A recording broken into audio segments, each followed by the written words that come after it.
Hello, everyone, and welcome back to ECS. Today, we are bringing you the grand finals. We have a full on best of five here between Jaegers and 2TRAPPY, the two best performing teams throughout the entirety of ECS, and they're going to be heading off one versus one for us in this final game. I'm here with Pause, Hello, hello.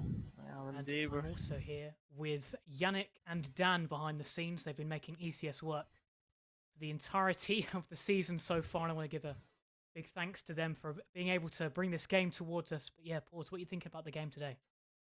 At the game today, well, obviously 2-trappy and Jaegers, which I just said. We've seen Jaegers in the finals two times before, and this is the third time. So twice, or yeah, the last two times I was actually on the roster, and both times Yeah. failed to make the first place. So the real question in my eyes is whether Jaegers will, break the curse and actually come out victorious for the first time in ECS history. Yeah, are you going to haunt them again from the caster desk, or are you going to be the reason why they win now that you're off the main roster? I But I hope I don't haunt them, but I mean, only time will tell. It's true. I'm sure there will be fun. I'm sure it's going to be a very good game for us to watch. Both of these teams are going to be very competitive in this Hmm.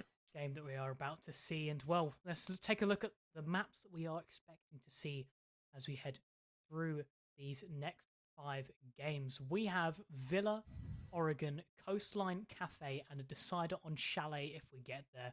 Five very spicy maps, five very good maps to take us through this final game and, well, what you're expecting to see in some of these earlier maps. Well, I'm excited. I mean, we have Villa, which I mean, it's quite explosive, as you probably are well aware. Like one of those maps where it'll go from a 5 versus 5 to a 1 versus 3 in like 2 seconds. Very Mhm. very flashy. And then I'm also excited for Coastline as well. I think Coastline is that Yeah. little frag fest that we all know and love. So I'm Mhm. excited for that. And also, it has a little bit of rework, which I suppose somewhat unfortunate slash good that we have the new season in the or the finals in the new season, because that means that we're actually playing a somewhat more competitive map. I'd say in that sense, slightly. Yeah, But yeah. yeah. I think that obviously the changes might play into one team's Hmm. hands rather than the other. It depends who's really done their preparation beforehand, obviously. Right. One big thing we saw on Clubhouse, however, Clubhouse has been taken away from the map board by the side of Jaegers with Hmm. their first ban that they were able to do. But yeah, we're expecting frag heavy stuff on its coastline, especially. We saw 2TRAPPY did play that in their Right. semi-finals match. Whether they're more prepared for that, I don't know. Well, they did pick it, obviously, in their second pick, but they did prefer Villa to come out first. But yeah, we're expecting loads of different things throughout the maps, throughout the game, and well, I'm expecting a very competitive and fun game for us to watch. Yeah, for sure. Very excited. The real question, as we said, is whether Jaegers will win it. But one thing worth mentioning is that Triple, who actually is on the side of T Trappy, as you probably know, right? Mm-hmm. He is also an ex Jaegers player, right? So Oh, not on this roster. We had never played with this roster. Actually, he might have. Well, he I know that he's good friends with the Jaegers players, but yeah, so yeah. yeah, there's also a little bit of competition there as well. Hopefully, so excited to Close see. rivalry, we can say. And I Mm. think that everything that we can add to the storyline, the new Jaegers roster, can they break their two-time loss streak at this stage? And Yeah. also, then again, the close rivalry between a couple of the members on each of the rosters, the preparation that's been going on behind the scenes, I know from both teams. They've been playing a lot of scrims, they've been doing a lot of preparation before this match, and I think that as if we climax in this season of ECS, it's probably the biggest match that either of these two Yeah. teams have played as of yet. It's a pleasure to obviously be here, and it's going to be a pleasure to watch them also It head out is into these maps. 100%. I think we actually have a visual of the um, bracket here, so if you want to bring it up, Mhm. maybe, and we can actually see how, despite every like a Humble Academy, I think is one of the teams who had a very very big run. 2TRAPPY are playing against themselves in the finals, which is what you love to see. Uh, Yeah, exactly. but We've got yeah, Humble versus Humble and 2TRAPPY versus 2TRAPPY at the far ends of the yeah, brackets. Hopefully, we can get that fixed a bit, but it shows how both these teams have come through against very hard matchups as well yeah, throughout the brackets, and they've deserved their place to be here. It's not like one of them has managed to cheese their way through a losers bracket or something. Both these teams have managed to get through fair and square, and it's going to be a very, very good match to watch. And I think that because both these teams have beaten fairly competitive teams in the past, we're expecting good things because both these teams will be well versed. Yeah, for sure. I'll have to see now. I don't know if we can get a time on when the game is going to start. I'm not sure, but we'll Yeah, get game in good. about a minute or so, so that's fine. But yeah, I don't know if there's anything else really to go over. What are um, your expectations? Who's going to take the, take home the you, dub? you can't put predictions on me already, man. Who's taking map Obviously, one? What are you thinking? I am saying that because 2TRAPPY did pick Villa, Hmm. I'm expecting them to pull out a couple stops. They're going to have a couple sneaky little things that they've got prepared for this, and I think that 2TRAPPY will win this first map. And I know you might say otherwise, but I think that obviously it's going to swing both ways. It's going to be so Right. even that it's so hard to make a prediction. Yeah, and you could argue that they also have somewhat of the advantages. They have the OT defense, right? So, Mhm. I mean, OT is like, if you do a 4-2 split, 4-2 split, as which is quite common on Villa, then you'll bring it Yeah. to the OT, and the defense is a more favorable side in most scenarios. Mhm. So yeah, they definitely very good. I'd say, Yeah, yeah. as the coach, you know, I don't know if I can go against my team. You kind of have to.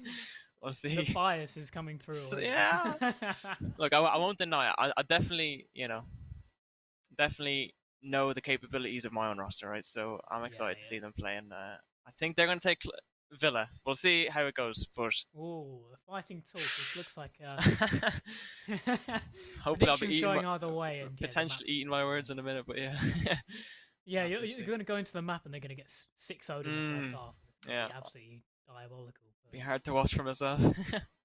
that is what we have seen, though, somewhat from the past two times that Jaegers have obviously been in these positions. They have somewhat fluffed it, I could say, at Yeah. the last hurdle, but hopefully for Jaegers and hopefully for all their fans around there, everyone in chat, they're not going to do that again. And obviously, I want to get something going in chat. If you could spam the team you want to win, that'd be absolutely fantastic. We want to see who's supporting who, and obviously the teams themselves, all the social media managers as well for these teams, want to know who is coming out and support for each of these sides. Exactly. And we get into map bans already, and we see Thatcher and Flores, two fairly normal bans that we already have from the past seasons, and well, we see that again.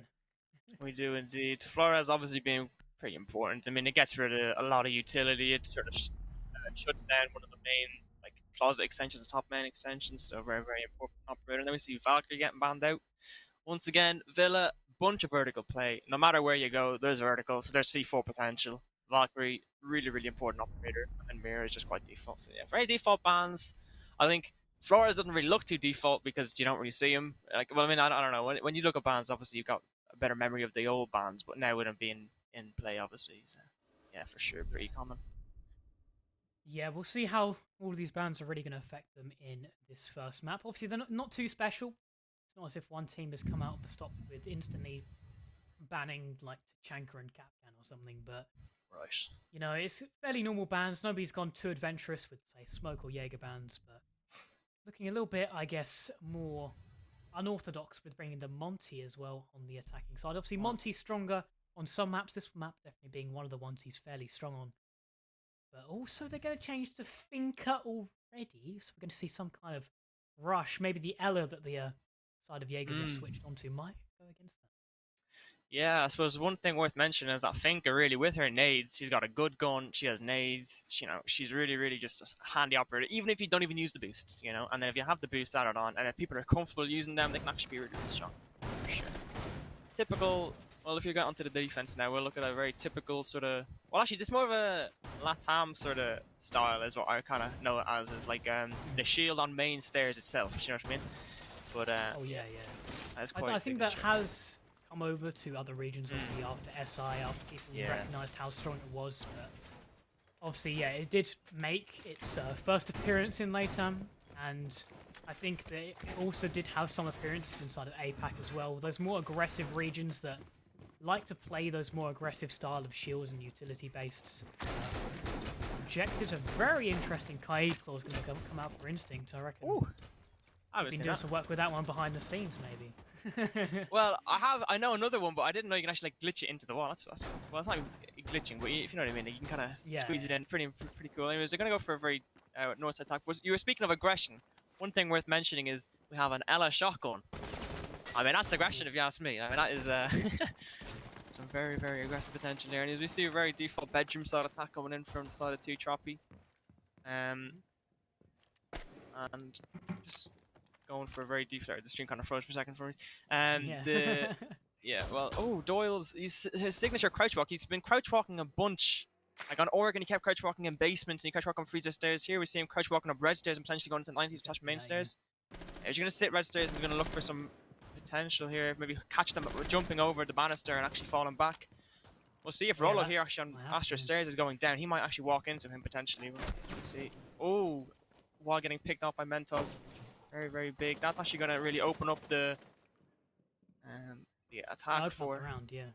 Yeah. It's going to open up the round and it's going to open up the attackers. Textrolo is the next one to fall to Dills or Doyles, however you want to say it, on that first floor. And well, 2TRAPPY have just completely dismantled this north side roam already.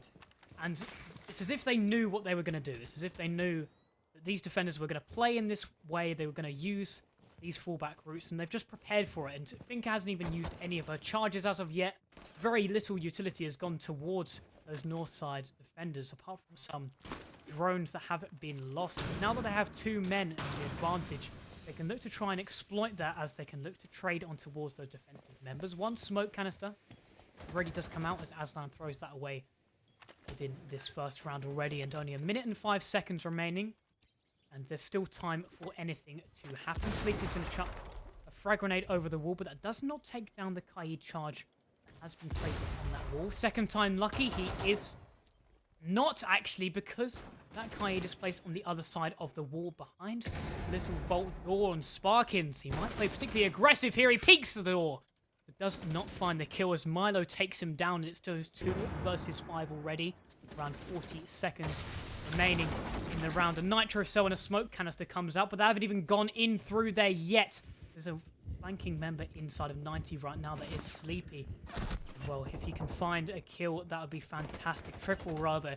He's only got minimal HP right now, but with 20 seconds, there's only so much these defenders can do. They can sit inside of Vault and Bar right now, but if the attack play this properly, this is going to go in their favor. Triple is going to run up towards Bar. Again, if he wins this gunfight, that'll be fantastic. He does exactly that. Instinct finds Dills.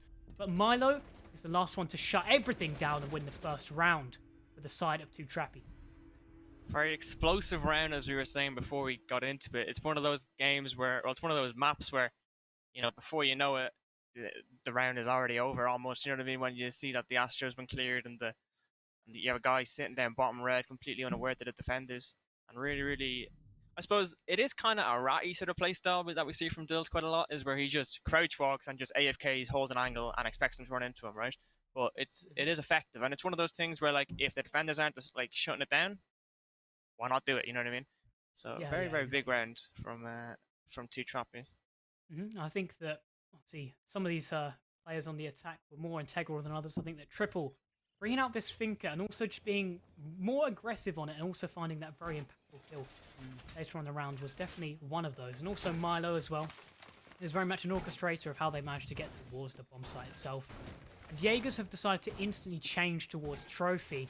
So if they're going to be playing a little more aggressively in this bomb site, they might be able to try and catch out some of those entry fraggers on the side of 2TRAPPY, but obviously we've still got things to see as we are only in the first round.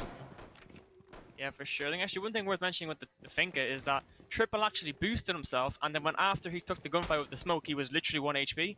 So the Finka boost did actually save his life there, so that's actually quite funny. I didn't really think about it when it happened, but yeah. So the Finka really, you know, coming in clutch there actually. I don't think it would have swayed the round, but yeah. Finka is the strongest operator in Rainbow Six. Oh, you think? Yes. She has 2 nades and overpowered, gives you health. I mean, you can't ask for more. Oh yeah, definitely overpowered. Definitely the strongest operator. Yeah. There's no better alternative. Anyways, we see a bottom floor sort of take from the side of 2TRAPPY and see Triple entering in below, but Wall is going to be contesting them and just shooting a drone and running away, just wasting a bit of time, not looking to lose his life or anything stupid. And that forces another drone to come out. Already lost 2 drones on the side of 2TRAPPY, which isn't bad at all, but Wall is still looking to shoot some more. Have to see if they get into pantry and if it can actually potentially dislodge the drone, was what you said? It's not exactly what you want to lose so many drones early on. Because yeah.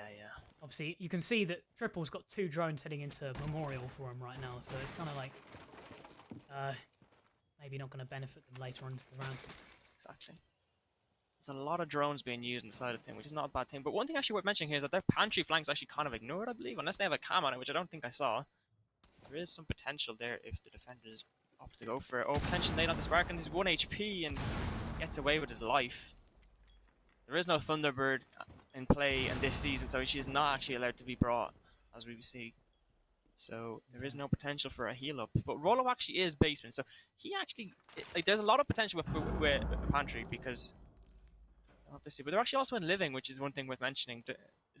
He's holding the 90 hatch drop for the flank, so it's not uncommon, especially with the hatch open and Aslan already playing on 90. There is a lot of, it makes sense to be holding. I'll have to see what they actually go for here. He's definitely holding the flank very well. I think that this has been prepared because obviously they are holding vaguely the right things for their underside attack. It looks like they're going to go over towards Astro now, but having taken a lot of HP from two of the defensive operators, rather, it will be an advantage for them. As I say that, Triple is the first one to find a kill onto Wild, and that might well have even been on the flank, or even in bedroom right now, which they have already got control of. They also have control of Astro right now as well. It looks like they're going to have all of the control that they absolutely need to get a win in this round. Obviously, the Gon 6 goes wide from that Malusi Banshee. Obviously, hopefully that doesn't come back to bite them. But the defenders with only 4 members remaining, two of which actually, in fact, being very low. It's not looking fantastic for them as there's just 25 seconds in this second round. Triple's going to try and get in through bathroom. Not managed to peek his head out as of yet. Milo finds the first kill of the round, but Jam instantly trades that back, and with just 15 seconds, kills are flying everywhere. It's a 4-2 at this point, and the attackers have control of the bomb site right now. Can Aslan and Textrolo clutch this out? Aslan finds the kill onto Triple. Plant is going down for Mentos. Textrolo is trying to get into the bomb site. Aslan dies, and so does Textrolo. And the attackers win the second round as well. 2TRAPPY winning on Aviator and Trophy. Can they find a third round in the next round? But this is already not looking fantastic for Jaegers. It is definitely not. I think actually one really, really interesting decision there from Dill is actually to, well, it's really clever, but it was very, very risky, I'd say. Also getting into that position on Deer, where he's literally on the cupboard. It meant for basically, once he gets there, they've already won the round, sort of thing, because he's holding all the crosses and they're not going to predict it. But actually, I'm surprised as to how he got there. See the same Aviator games strategy probably coming out because we see the 6-pick to Ella once again. Interesting to see actually how Jaegers decide to adapt and see what they change really to overcome. Last time it was kind of just picks. They just got caught off guard by one, like, I suppose 2TRAPPY just very aggressive. Like, Jaegers are not anticipating them to be peeking what they are. Like, I think last time Wild was looking to shoot a drone and Mentos already had his head sticking out into the door. And then Rollo was trying to come back to site, and then Dulz is already bottom red stairs just holding an angle.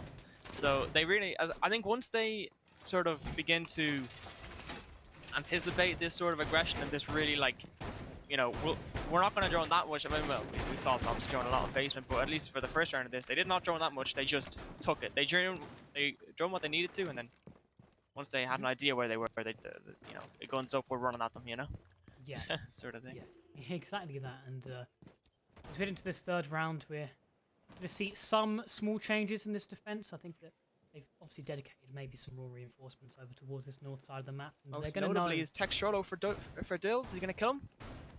Yeah, I think he will. Coming through the basement. Maybe Textrolo's prepared this, knowing that Dills is going to come straight through the basement. We haven't seen anything as of yet, as you were saying that, but maybe Dills has walked directly past him. Maybe Textrolo is just waiting for the right time to use that flank. Because obviously if Dills is calling it clear, then Textrolo has his opportunity to be able to try and pick them off. Dills is going to be coming up over towards the kitchen area. Wild is the first one, in fact, to find a kill, and that's the Nitro Cell from underneath, and Mentos dies to it. So Jaegers are finally in a man advantage. Can they carry this through?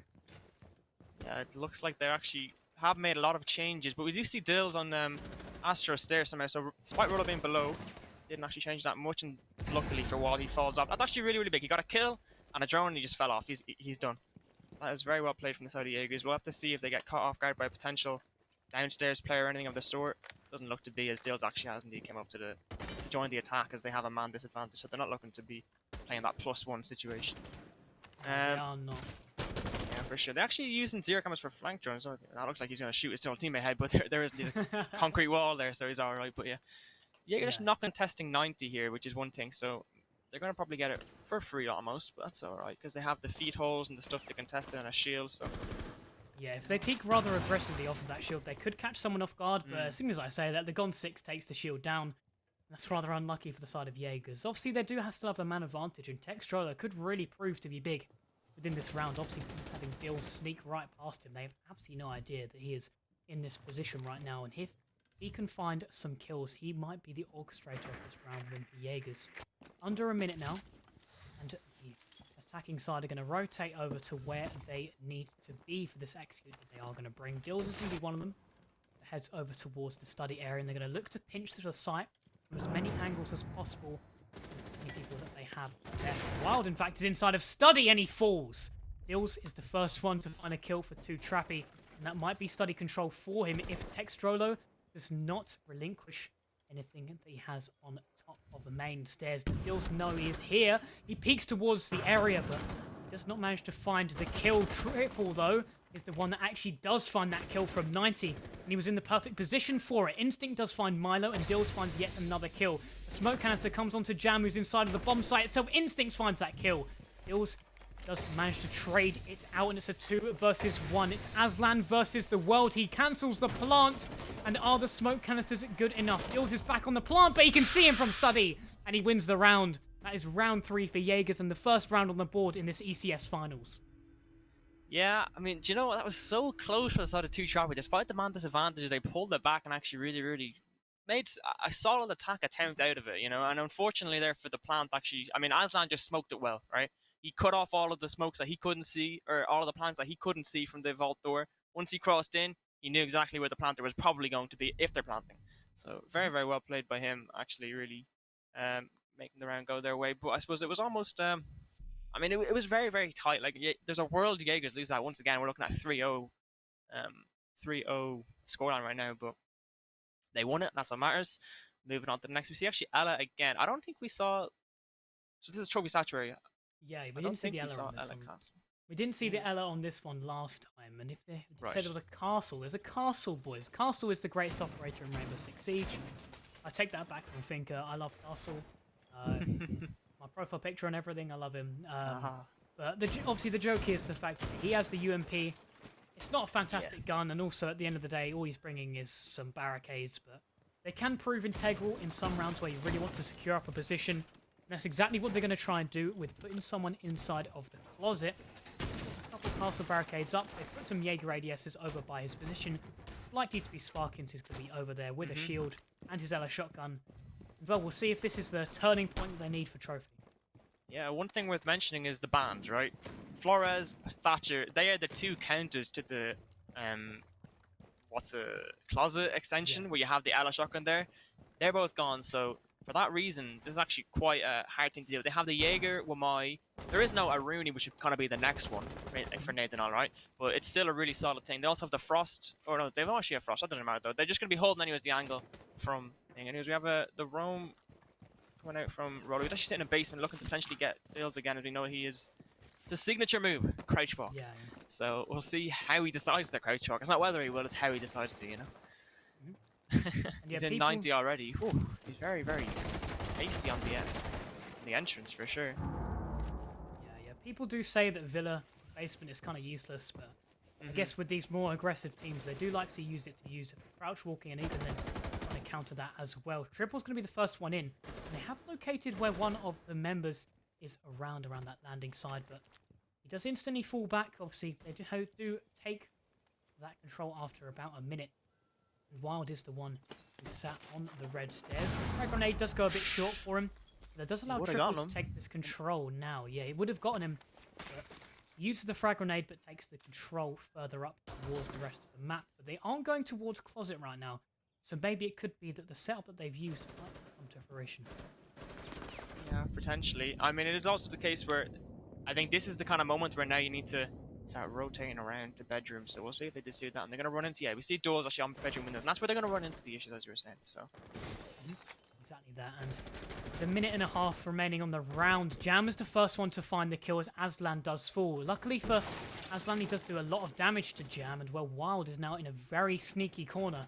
And if you can find anything on any of these bedroom players for the attacking side, that could be great. He does manage to punish Dills with a frag grenade in his hand. I think he tanks the frag grenade to the face while trying to get that kill, but it takes it down to a 4 versus 4. And currently the defenders have bedroom control. What is that going to spell for the side of 2TRAPPY? As with 50 seconds remaining, the only point of contact that they're going to have is from the south side of the map. There's only so much you can do when coming through 2 doorways. In fact, Triple does find a kill, but Textroller does instantly trade him. And Sparkins is yet again trying to play extremely aggressive. In fact, Instinct is going to be the one to find yet another kill for Jaegers. And it's a 3 versus 2 at the moment. If Sparkins peeks this door again, then something could go particularly bad for him. But the side of 2TRAPPY has gone to the other bomb site. They both fall. Textroller and Instinct take them both down. And well, that's evened it up with the side of Jaegers. Yeah, that was very well played by Jaegers. They made the adaptation of basically, you know, capitalizing on the bans really there, I suppose, is the best way of putting it. And also just it's a solid defense with these bans for sure, where if they don't get bedroom, it's very, very hard to sort of construct an attack. But also, I think the round winner there was obviously, I mean, as you said, it was a very big kill, was Wald hopping out and killing Dills. Once Dills is dead, I mean, that gets rid of the entire pinch, you know? There is like, that means that Royal's able to play on that door, as we saw, and there's that crossfire they got. And then, I mean, if they actually even if they had a kill Instinct, there was still Sparkins with the shotgun. Who, I mean, even at range does damage, right? So, I mean, once Dills was dead, I mean, that ground was pretty grim. And if they had won it, it would have been off, you know, some hero play sort of thing, you know? Yeah, exactly. And we're going to head into round 5, and it's the first time that Jaegers have managed to head towards the kitchen bomb site. They're bringing loads of nitro cells. That's the only thing I can really comment. The fact that you're bringing a Bandit, Mute, Malusi, all 5, eh? Olsen, Mozzie. Yeah, all 5 of them have nitro cells in pocket, and you can tell what they're going to be trying to do to these attackers. The attackers, they only have Sledge, and they only have some breaching charges from Zofia, so they don't have a lot of this vertical play available. So if they can pick some of those off with the nitro cells, this could be a Jaegers round. Yeah, for sure. It's also worth mentioning that 2TRAPPY don't have the Valkyrie or the IQ as Valkyrie was banned, right? Because they banned Valkyrie, so they're thinking the only thing to worry about is Pulse, which is still an issue, but it's not worth bringing the IQ over. Is how they're kind of justifying it in their head, which, I mean, it's debatable, it's whatever, you know? So it's interesting to see. I mean, Roller here looking for a C4 kill off the bat onto the Astro window. We'll see if he actually ends up getting it. It doesn't look to be as they're going for a south side attack. So, yeah, we actually have Dills. Once again, he's a solo warrior. He's sitting on Wolf window, just, you know, he never uses his teammates. Well, not necessarily. He's using them, but he isn't exactly playing side by side with them almost. Yeah, he's a solo guy at this point. He's doing the Zyronic special of sitting on Wolf window for the early part of the round. And, well, transition to Mud in a minute. Play solo again. Yeah, exactly. Hopefully he does actually start to use his teammates. His instinct is on his pulse scanner. Coming from the south side, a little bit more unorthodox side of 2TRAPPY, but they haven't really made any contact with any of the defenders as of yet. They're mostly downstairs, obviously, looking to try and use their nitro cells. They aren't even contesting this top floor at the moment, as the attackers just waltz on into Trophy and Statuary, even with Triple coming in towards Astro side as well. And they have got this vertical control, but as soon as they start actually making the vertical, they are going to find themselves victims to these C4s. Not one of them has fallen out yet, as Malusi does chuck those out at the moment. And it's going to be down to Triple from the back stairs to be able to hold off any potential attempt at nitro selling over towards Trophy. Yet another nitro cell is chucked onto the roof, and one of them does go off, but unfortunately not actually finding anyone as of yet. In a minute and 20, the above control could start to spell disastrous for the side of Jaegers, as nitro cells have been going out everywhere, but not a single one of them has found a kill yet. 4 nitro cells, and not a single bit of damage has gone on to the attacking side. Dills, as that is happening, just continues to rip open the floor. And the only member that the defensive side has with the nitro cell is on very low HP, and he's even taken down. Not a single nitro cell is left remaining. The side of Jaegers, and if 2TRAPPY can get on towards this bomb site, this could spell disaster. However, Instinct and Aslan do take down 2 members of 2TRAPPY, and those first 2 kills, while Sparkling has died, could spell disaster for 2TRAPPY. They have to make their way onto the bomb site now through Laundry. It exclusively. There's nobody above to utilize those vertical holes. And with just 3 members remaining, it's not going to go well. Textrolo manages to find Dills. However, Jam is finding 2 kills of his own. He is downed now, so it might only be down to Mentos in a 1 versus 2. 15 seconds. Does he choose to pick up Jam? He does do exactly that, and they're going to hear him. Textrolo does fall down into Laundry, and if they do not know his position, he could find the final 2 kills. He does exactly that. And as they run in through Memo, the Laundry control proves pivotal. This is scary to watch, man. Oh my god. Honestly, the fact that there was no kills on the side of Jaegers on the C4s was really an issue, because it also means when you actually blow it up, like if you blow up a C4, it makes more vertical. So the amount of vertical on them was like unbelievable, right? And the fact that only one of them died is actually like a miracle, right? And the fact that Rolo came up and retook it was really probably, I mean, I don't know if it was the round winner, because we saw 2 kills on sight go out from Instinct and Aslan, right? But like it really helped them get more comfortable. Once Rolo was above and the vertical was clear, they could actually move around freely and actually look to, you know, fight back a little bit more, right? So yeah, I mean, that was really, really big by Rolo, obviously getting the double in the end and actually really solidifying there. And well done. I mean, it's not an easy round to win there. I mean, once they don't get those kills on the C4, that's like, I mean, that is almost a round loss. You know what I mean? But yeah, well done. Yeah, I think that the side of 2TRAPPY, they have to remain aware that the top 4 can be taken away from them once they lose that amount of operators, because all of them decided to go straight for the first floor. They just simply weren't aware of the fact that Jaegers were retaking that second floor and then obviously using that control against them. Whilst 2TRAPPY did manage to get some kind of advantage in the earlier round through the vertical, they just have to remember that it can be used against them, especially on that kitchen site. But we won't be heading back to kitchen. We will likely be over towards Aviator and games again, and I think that Jaeger's bringing this to Chanka now. I know, I was going to say. See a varied thing from there. I'm excited to see the Chanka. We'll see how they actually decide to like utilize it, and if they're, well, I mean, it's just gonna be pure time waste, right? I think they're just gonna like look to be very passive on the roam, get back, shoot a drone as Rolo just did, shoot drones, get back, not lose any men, and then hopefully just use the Tachanka as like that 1 minute time waste. You know, like there's just so much time waste potential. And on top of that, they have 2 C4s as well, or even 3 actually, sorry, Instinct as well. So a lot of planting out. They are looking to deny plants, and they're not looking for kills here, I would imagine. See how they decide to roam. See. They're actually looking to take into closet. This is a default take for them. There's actually no one in Astro Repel, which is something that they don't opt to do, which is fair enough. It's interesting enough. Though we see Dills once again coming in blood, and that's Piano or something. I'm not even too sure, but he's solo once again almost. I think Mentos here scared the C4. I'd imagine he runs away from that because he blew up last time.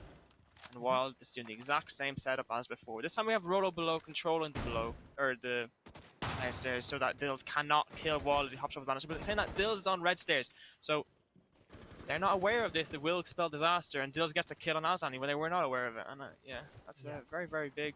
He's running around now, probably going up Astro's stairs looking to get Rolo. He's just literally running around, man. He is. Yeah, he's just sat in the basement for as long as he physically can be, just trying to use the basement to run around the map. Anyone that says Villa basement is useless, just got to watch Dills play the game, man, because he's using it as well as physically possible, and he's already managed to find side of 2TRAPPY the first pick on the round, and that is Aslan already gone. And if the attackers can really look to try and make an advantage out of that, that is going to be fantastic for them. That is 2 of the nitro cells already away the side of Jaegers, and if they can look to try and take down as many bits of utility on the bomb site itself, then they're going to be having themselves a happy little time trying to take this round away. Mentos does take a little bit of damage from the little drone hole that Sparkins is shooting him from, and hopefully Sparkins can get himself off the donut he's having right now.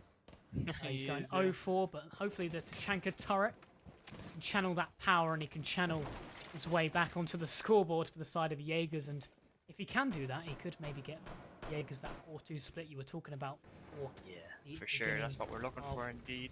The map as well. 2TRAPPY are going to try and get on towards the bomb site right now.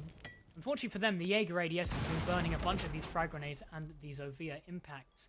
So they might not have all of the utility that they particularly want throughout this round. And Sparkins is going to be key to their defense. Wild does find Dills, but he is instantly taken down in terms of the injure. And well, if 2TRAPPY have lost 2 key member, that could spell disaster. 20 seconds remaining, and Instinct is going to peak 90, but he loses the gunfight. Mentos and Jam take 2 kills, and Wild is also down. Sparkins is the only remaining member that's up on his feet, and he cannot channel the power of that Tachanka turret. He does lose the gunfight.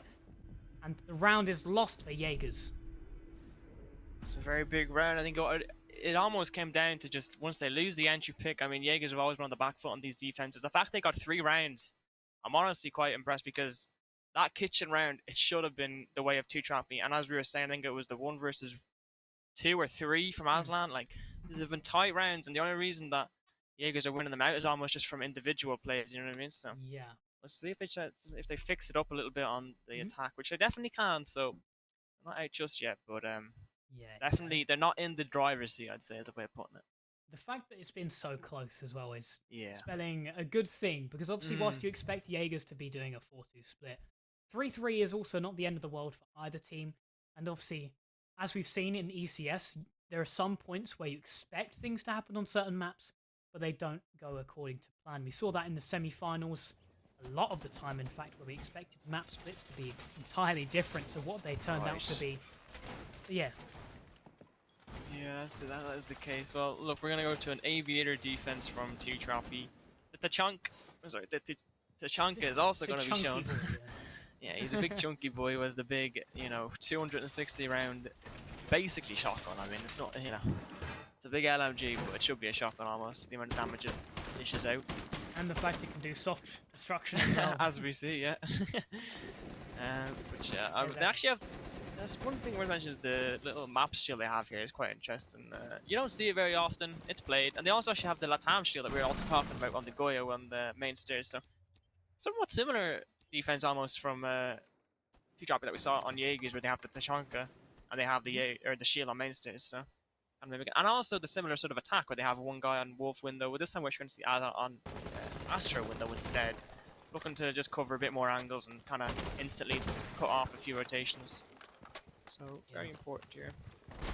The more they can do of the cutting off rotations is going to be all the best. Triple takes a little bit of damage from that G8 from Wild, but yeah, the fact that many members of 2TRAPPY are on the windows right now is hopefully going to cut off any second floor rotates, but they do also have to remain aware of the fact that they can rotate through the first floor, and they've even reinforced that middle wall inside of Astro, just so they can be able to do that, just so they can hop out at a moment's notice. And that is exactly what Mentos does right now. They've burned a minute, and he's already managed to get back, and Triple's also managed to get back and away from the attacking side. And with a minute gone, whilst Jaegers do have this control, they've only found a little bit of minimal damage. Yeah, very swift control here. 2 minutes left, and they also have the IQ, so the threat of a C4 is a lot less scary and it's a lot less prevalent.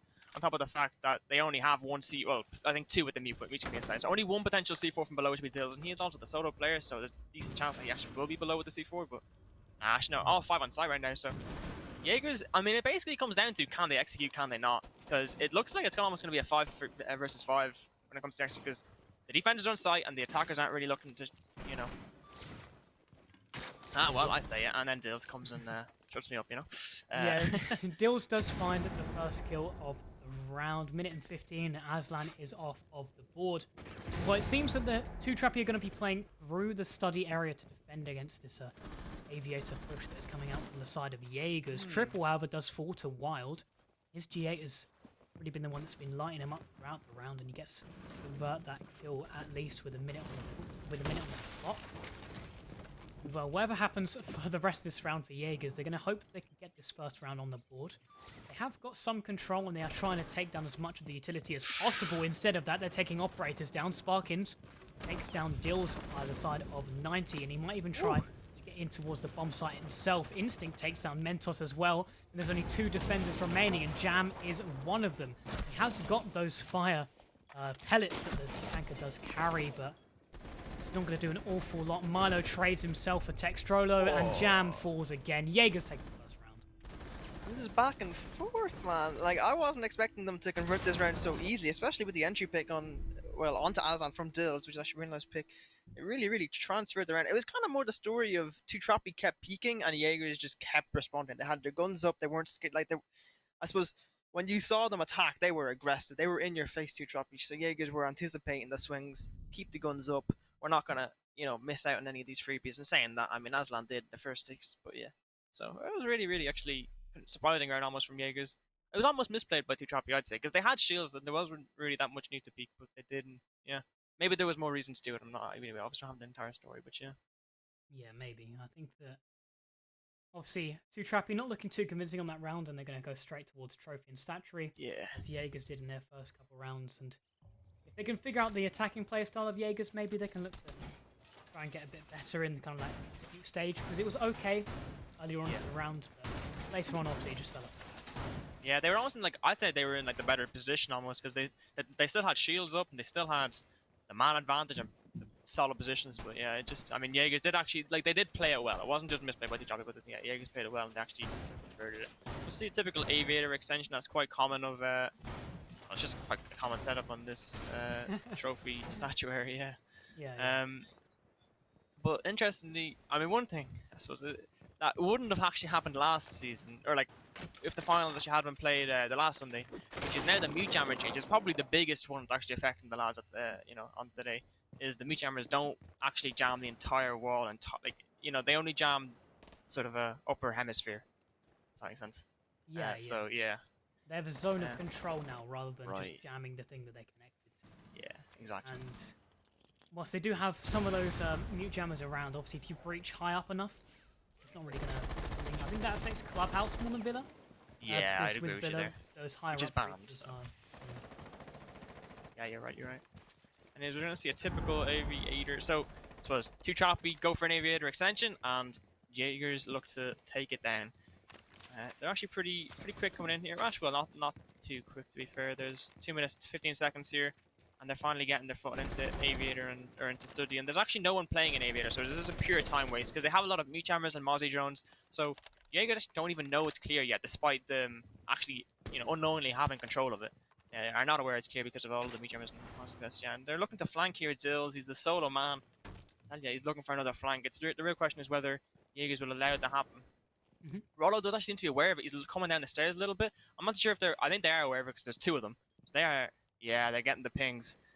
They know exactly Will Doyle's move? Where he is, yeah. If he moves, then he's going to be taken down. And Extrola, he pulls out the frag grenade and Dills runs instantly away. He finds the drone that was pinging him, and he is out of there. And with half the round gone, obviously he did slow down the side of Jaegers, but then again, Jaegers did not lose anybody, not really lose anything. They lost 1 drone.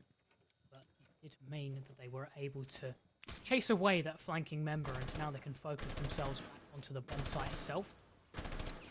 All bullets going array everywhere, and they're just going to rotate over to positions now that they have got the south side control.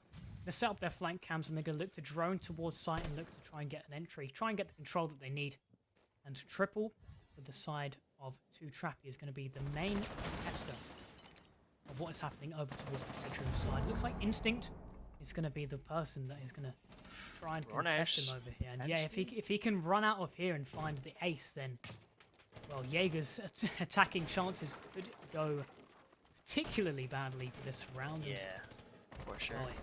We'll see what he tries to do. Wild is the first one to find a kill from the round. That is Jam taken down. Triple does get spotted out, and Instinct finds yet another kill. However, Tech Stroller is another one to find the kill, and Wild finds another. Dills does find 2 kills, but it's instantly down to a 1 versus 3 already, and the diffuser is down. He is inside of Astro and Bathroom, but there's only so much that control can give you, and as the diffuser blares away in his ears, he's only got 30 seconds to find 3 kills and a defuse. He pre-fires a couple of positions, but he's only got the pistol out. Wild with the G8 takes him down, and that is another round for the attacking side. I mean, we were commenting on the explosive nature of Villa, and that is a round that just kind of sums it up right there. I mean, it was a 5 versus 4 or a 5 versus 5, and within about 10 seconds, I mean, there's no way Dan can catch that. The round's over almost, you know what I mean? Like, we're looking at we're looking at how, I mean, it was actually quite well played by Jaegers, how they actually got rid of Triple in the closet. So, Ace went to breach the wall, prompting Triple to shoot it, as Rollo naded it and hopped in. So the man was kind of getting a bit screwed, and I assume Instinct probably hopped in bedroom as well. So like the man was basically destined to die there, unfortunately, because he kind of got a little bit baited, plus the nade, plus the 2 hop in. Very well played by Jaegers, and just a really good round. There's a really good execute there, actually converting the win, despite them actually having no entry picks. There was no man advantage. I'm pretty sure. I'm right. 5v5. It was fairly close in terms of man count as we got towards that execute time, and 2TRAPPY are going to head towards Aviator. They did try and trick the side of Jaegers by putting a pulse on the board for six, Mhm. picking over towards that Tachanka. Yeah. Obviously, the drones are going to go towards kitchen right now. That's exactly what Textrolo's drone is doing. He spots out the fact that it's in kitchen, so obviously they're going to suspect it is one of those bomb sites on the top floor. They're likely going to go for their trophy side over clear again, but Yeah. yeah, It's the same defense. yeah, so it's the same defense, likely going to be the same attack, but whether 2TRAPPY can look to turn around the fact that they've lost these first two defenses is what we're going to see.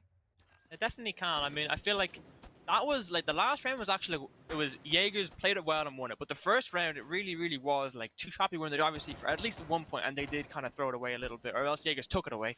Bit of both, I'd say, but yeah. So like they definitely could have won this last round or like the round previously. So will they will it this time? They definitely can't. But in saying that, Jaegers are gonna not allow themselves to be picked off like they were before. So it'll be a game of adaptations almost. We'll see who adapts better. Oh, Dill's killing Aslan. Like we saw before, we actually saw the exact same. Oh, well, no, Rollo was trying to do it last time. Yeah. So, but yeah. And Triple finds yet another kill for the side of 2TRAPPY right now. And for each of the previous rounds on the attacking side with 2TRAPPY, if they found early picks, they likely converted it That's true. towards the rest of the round and the round wins that they had. And Jaegers, unfortunately for them, the defenders that would have been up for a gunfight over this north side of the map have already fallen back. Textrolo's not going to find anything as he heads through Trophy over towards Wolf. Well, the rest of 2TRAPPY are pretty much just sitting on the bomb site right now, and hopefully if the side of 2TRAPPY, they're going to be able to convert the rest of this round, but it's not over yet. It's still half of the round for 2TRAPPY to be able to, I guess, fluff the round up, to be able to chuck it away from themselves, and that is if they play too aggressively, and Mentos might be the first one to do such a thing, as he is on the red stairs right now. If Jaegers can suss out his position, if they can find him, then he could fall. And Textrolo is going to chuck a grenade over towards him. Unfortunately, Mentos only takes minimal damage, and that gives him the call to get out of there. And that is a frag grenade out of the pocket of Textrolo. There's only so much he can do now, as there's utility absolutely everywhere for the side of 2TRAPPY.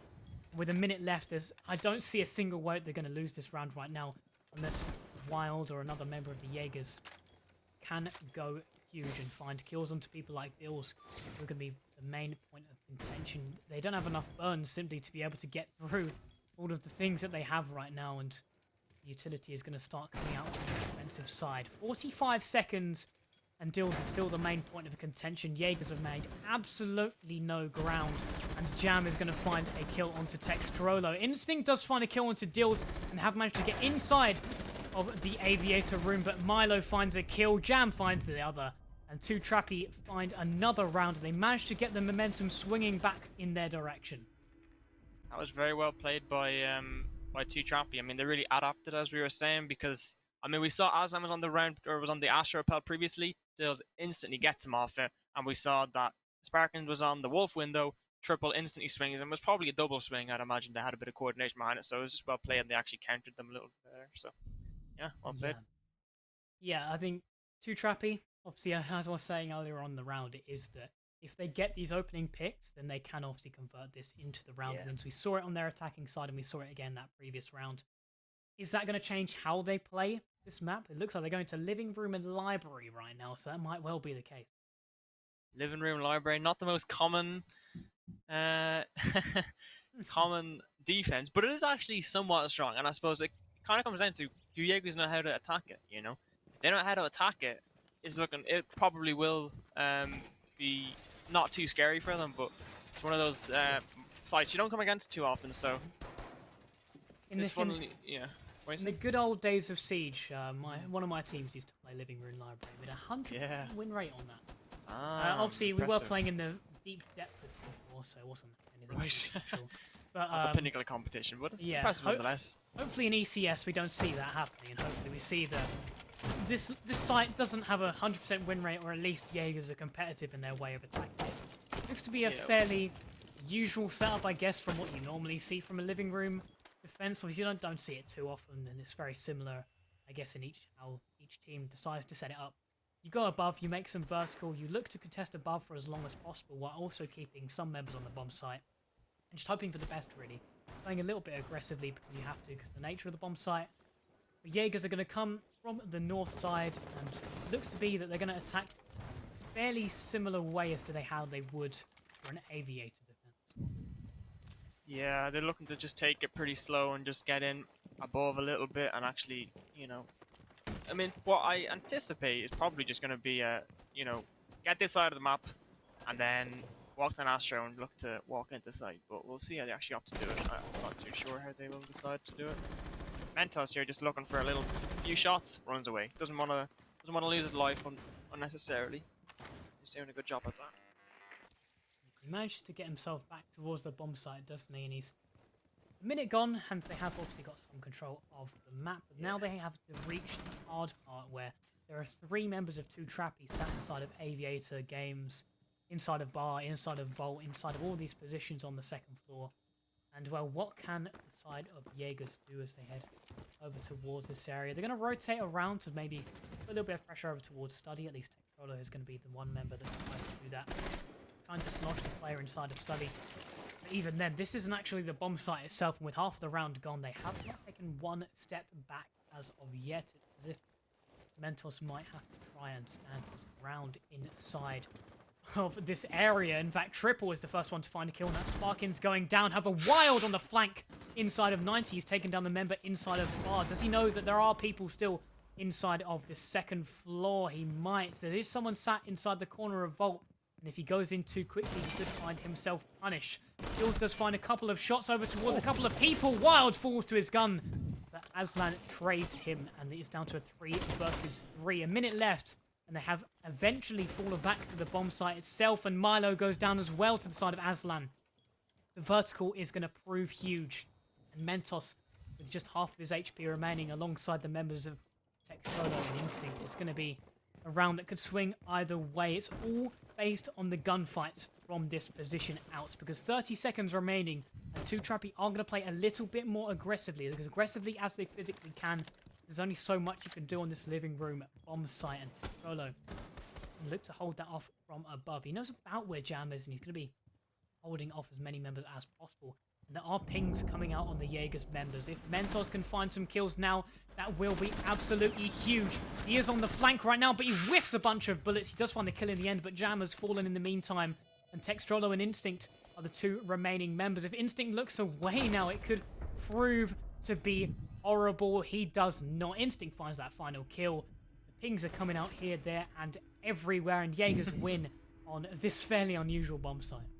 Yeah, it was an unusual bomb site, but I suppose it would just kind of came down to a bit of a frag fest up top, which is what you do kind of anticipate almost, Like, it was well played by Jaegers. It was kind of unfortunate for these trappers. I feel like if they actually had have realized Wild coming up that classical hallway and actually had have potentially either dealt with him or just been aware of him, it wouldn't have been as easy. Once they lose that bar player, the entire upstairs is, it's basically just cut wide open, because that Vault player is completely isolated. There's not really much support.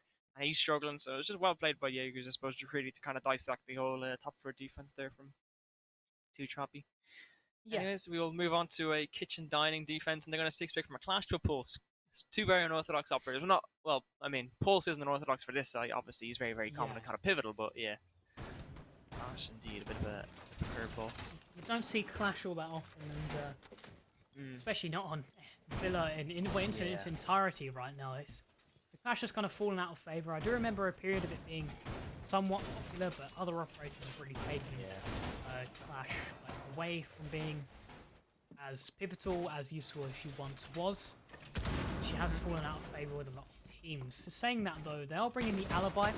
Alibi has become a little bit more in favour. I noticed. Yeah. Some teams like Fnatic and other teams like that have championed the Alibi in the past, but not even bringing the shield on the Alibi, so it's as if they're only bringing the utility. That is unusual now. Yeah, normally you do see the shield, because shield obviously are very, very pivotal. But I suppose, where would you put it? There's not likely too much space. You put it top Astro stairs or somewhere unusual, but so it's not actually as handy as you might think, because they're going to be falling off this pretty quickly, right? But we'll see how Jaegers have to go for it. They're actually going for a south side take, just looking to get in. They're actually going to look. Well, they're going to get contested, by Doyle or Dills on the top main stairs. So let's see if he actually does his little, one-man wonders, as we can kind of call them. Yeah, he has been popping off. He is 12-9 right now, so he is definitely a pivotal member, at least on the entry, or at least in the key integral gunfights side of 2TRAPPY. And yeah, he is very much a lone warrior, a lone survivor at the moment, and whether he can continue this on for the rest of the 2TRAPPY defense is going to be seen. It is the final round of the map, potentially. If Jaegers do win, it is match point for this first map. Yeah, for sure. We'll see how they go to actually can convert this round into a win and take home the map. Until then, we're going to actually have quite... they haven't really made much progress on that floor. They have bedroom and they have bathroom, but there's still the entire top floor defense to be clear. And they have pulse below with the C4s, so they're scared. Now, they actually didn't bring the IQ this one round. Arguably the most important round for the IQ, so we'll see how that actually goes against them here. Quite unusual to see. Yeah, Wild's playing a kind of aggressive position. He gets a kill onto Mentos, and Wild gets another kill wallbang, I think, on the trip, which is really, really going to tear this entirely open. Potential kill onto Dills here. Milo's actually down from Rolo from the vertical, I believe. Oh my. Dills runs back to site. It's kind of hard to keep track of everything. Yeah, Wild kills is... are going left, Yeah. right, and center right now, and only 2 members of 2TRAPPY are still alive. They're still on their feet. They have got full HP, but only 1 nitro cell in their pocket against 5 remaining attackers for the side of JAEGERS Esports. It's not looking fantastic. Unless that nitro cell finds like 3 members, it's not going to be fantastic. It finds absolutely nobody. No damage is going either way. Well, with 1 minute remaining, it's going to come down as to whether 2TRAPPY can clutch this out with only 2 members remaining. Wild is already inside a memo. If they don't know he's here, then this round could already be lost to the side of 2TRAPPY, and Jaegers could have this map in the bag. Jam sees a bunch of people running everywhere, and Wild finds that first kill in the execute, and the only remaining member is Dills. He's been going huge this map. He's been going huge for the entirety of ECS for 2TRAPPY, but he does not manage to find anything. A flawless round for the first map. That is Villa going in the hands of JAEGERS Esports, and that is map 1 in this best of 5 in the final with a flawless round, and Jaegers, they've taken it. Jeez, well played by Jaegers there, and that was a really, really big round. I mean, that was like a flawless round, which we actually haven't seen all map, so it was really, really impressive. And then also Sparkins, I mean, actually quite an unfortunate game, and his only kill, I forget what it was. I remember thinking he's gotten onto the board and maybe he can actually make something happen, but he unfortunately didn't. Yeah. At least he wasn't stuck on a donut at the end of the day. Exactly, that is true. Or do you even go 007, you know? And 0 kills, assists, just 7 deaths. Yeah. Obviously, he's not the most integral member of Jaegers right now, but they do win that map, and they do take Villa for themselves. I believe that was 2TRAPPY's pick as well. So as Jaegers head over towards the second map, do they choke their own map pick? Hopefully, for the side of Jaegers, they do not. But yeah, we'll see you on that second map, yeah. We will indeed.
Hello, everyone, and welcome back. It's time for Map 2 in this Best of 5 series. We've already seen an explosive Map 1 with the side of Jaegers Esports, and we are going to be heading towards Oregon right now. So, obviously, not everyone's favourite cup of tea, but it is going to be the second map that we're going towards in this Best of 5. What are you expecting, seeing as it is Jaegers' map pick? I mean, I'm expecting. Do after the victory. The thing is, so one thing worth mentioning is that 2TRAPPY played against MSE, right, on the last play day, and they actually did beat them in Oregon quite comfortably. Well, I don't know if it was comfortably, but they played a good game, right? And the rounds were very close, and they actually, I mean, you could see some structure behind their attacks and some solid defenses. So they're a very worthy opponent. The really question is, are Jaegers good as well? So I'm not too sure. 2TRAPPY could definitely take it. It's also Jaegers picking.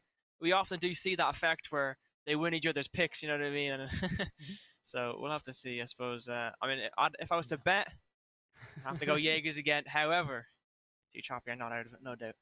What are You your do seem opinions? to be a gambling man in terms of your predictions. Indeed. Obviously, we saw that Jaegers did win that final map on 2TRAPPY's pick, and if they can obviously carry this forward, then they are going to be in a very convincing spot for this entire best of 5 and the entire ECS playoffs final at this point. And well, we head straight into Oregon, and I don't think I can predict this one, to be entirely honest with you, because it still can go either way. Obviously, we did see Jaegers win that last round, that last map entirely, but we'll see what happens. It's quite an unusual Villa game. Normally you do see, the defender side of, but the attacks were slapping, and it's very, very nice to watch. Anyways, we're going to hop into Oregon. We see Thatcher. I mean, is that any more dull than you get Borg and Thatcher ban? Probably not, but we'll see. Thatcher Maverick ban's pretty common, nothing unusual. Last time we saw 2TRAPPY ban a Valkyrie, so we'll see if they actually go along the same sort of route. And I suppose it's obviously Jaegers ban first, but I'm going to tell you something. Cade ban. Oh, I don't know this one. Yeah, Are there we you gonna go. get anything interesting? No, Biscayed. Yeah, it's gonna be Valkyrie. I'm anticipating from 2TRAPPY because that's what they banned against MSC. How So much we'll you see putting if on they it? How hold much you strong. putting? I'd put €5. €5. Let's see. Let's see. How much? Yes, sir. I'm Unlucky. winning them all today, man. All right. Too good of a Now, prediction, man. And, yeah, I we're know. gonna get into this first round as soon as possible. Do we see an interesting site rotation? Probably not. We're gonna see Well, every I can mid. predict one thing: Dills or Triple are going to show clash, and they're going to 6-pick off it. They do it every single round, man. They always 6-pick, like they always put off it. I swear, they Ooh. always 6-pick off like something funky. Okay, so Will they do it this round? Pulse, there you go. no, It's always no, something, man. I it's bet not a you. clash. It's not a clash, though, is it? It's not a clash, though. You are right. Yeah, yeah. They kept doing clash last time. We'll see if he even 6-picks. He might stick it, I suppose, but I'm anticipating a 6-pick. Ooh, roll it. Yeah, a 6-pick, and then roll a 6-picks off the line. Yeah, why not? Yeah. I Seems suppose one everyone's thing. picking Twitch, aren't Yeah, yeah. It's because she always gets the extra drones. One thing I was gonna say, like, if you show Twitch and they see a Twitch and they see some coming, it's like it kind of tells them instantly. There's 11 drones on the board, by the way. Whereas now they're gonna be anticipating 10 drones and they might not actually count it right, and they'll have to, one not. Not that it really matters that much, but it's just a little thing in it. Yeah. So, yeah. Exactly that, and we're going to see a fairly usual up, I'd say. Obviously, you don't see the frost every time. You normally see stuff like the smoke that's going to be bringing the shield. Right. But at the end of the day, the frost mats do bring some little bits of utility that are very useful when defending against a big window attack that has been taken off recently in all levels of Siege. We see it everywhere, and we have been seeing it in ECS multiple stages in the competition. But we'll see how the rest of the setup goes. It looks to be a trophy extension. Is that what they did last time? They also have the Jaeger Rooney plus the shield and the frost. So yeah, it's gonna be a trophy extension. And I'm pretty sure they don't actually play armory very heavily, but they do play trophy. We'll see actually how Jaegers go to attack it. They have Kappa Tau, which is going to be kind of annoying to deal with given the fact they don't have Wamai, right? I mean, it's not that you need Wamai, obviously, but it just means that the Cavi Balls are going to have absolutely free control, and there's going to be nothing top of them, other than the Aruni Gates potentially, yes, obviously, but yeah. So we'll see next year. If Jaegers have come in with proper preparation and know what the side of 2TRAPPY are going to try and do, then this is going to go well for them. And as I say, that instinct, he already has his effect on the round. He takes down triple, and that's within 30 seconds of the round. And well, already Jaegers are in the driving seat. Yeah, for sure. I mean, had that been Panda on the roam, I don't know if you're familiar with Panda, but he is the best player in T4, so he definitely would have completely destroyed everyone. I've got to disagree with that one, mate. I think a certain man called Ruben.m plays. Ah. He's the greatest player in T4. You reckon?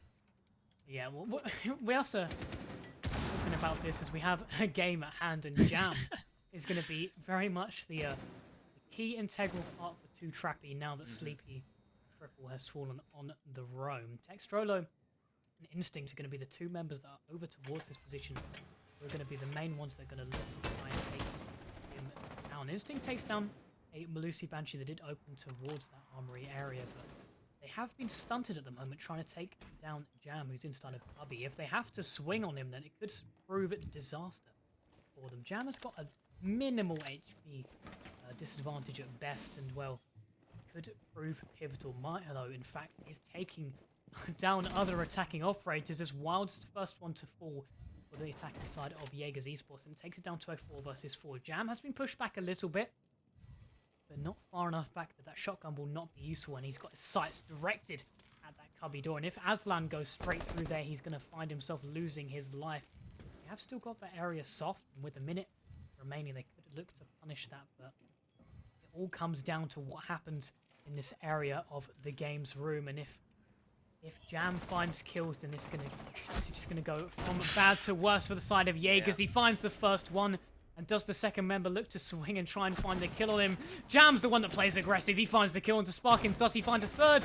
He's up on the bed and he finds a third. And Textrolo is the only remaining member, and he's stuck inside of Armory Corridor right now on the top of the main stairs. And well, there's only so much he can do from this area. It's a 1 versus 4. He sees the arm of Jam, but takes loads of damage from him yet again. And if Jam can find this final kill, he is the reason why 2TRAPPY have won this first round, and he's managed to swing it back from their map loss in the previous area. They did indeed. I mean, one thing worth mentioning is just the fact that once Wild was killed, I mean, that was like you could almost decide right there they're not winning this round with Jam in that position, because that means they have no more leads left on the board, because that sledge is actually out of them, and that's one thing I noticed I was going to say. But what can you do at that point? If you've no nades, I mean, you can try go below, but it's not exactly going to, floor bang the man. So it actually really made it really, really difficult for Jaegers to even think of any sort of a, response to what they were doing, because they didn't have anything. They had no nades. They didn't have any flashbangs, I'm pretty sure, as well. So yeah, I mean, that kind of is one of the downsides of not bringing that many flashbangs. Obviously, you're bringing Cappy really as the main sort of, like he doesn't have to go through any ADSs or nothing. So yeah, but solid round from 2TRAPPY indeed, and Jam really in the round for them. Yeah, exactly that. And as we head into this next round, 2TRAPPY are obviously again going to be looking for those more explosive plays. I guess they are bringing the Aruni and the Jaeger, but also they're bringing the Mira. They're not bringing the Wamais. They're not going full in on the utility dump and utility burn win condition. Right now, they are bringing the somewhat combined win conditions in terms of the denial from the mute and the line of sight areas that Mira can bring through, alongside Jam again on the SAS shotgun operator. Seems to be in the smoke this time, but looks like they're going to be playing a little bit more aggressive over towards tower and over towards this meeting areas. They've opened up the meeting hatch. They've opened up areas of tower. There's reinforcements all over meeting and tower right now. So how Jaegers decide to go against this is going to be what we see as we head into the round. It looks to be a sort of split push almost, which Wild's like holding rotations around lobby so that there's no support into meeting, and then you have obviously the rest coming for a tower side take. And Triple's going to be the only contestant. Triple's mouse is either bugged out or he's gone crazy, couldn't tell you which. And then they're going to run into Mentos as well as Triple falls back. Yeah, Triple is a bit confused himself.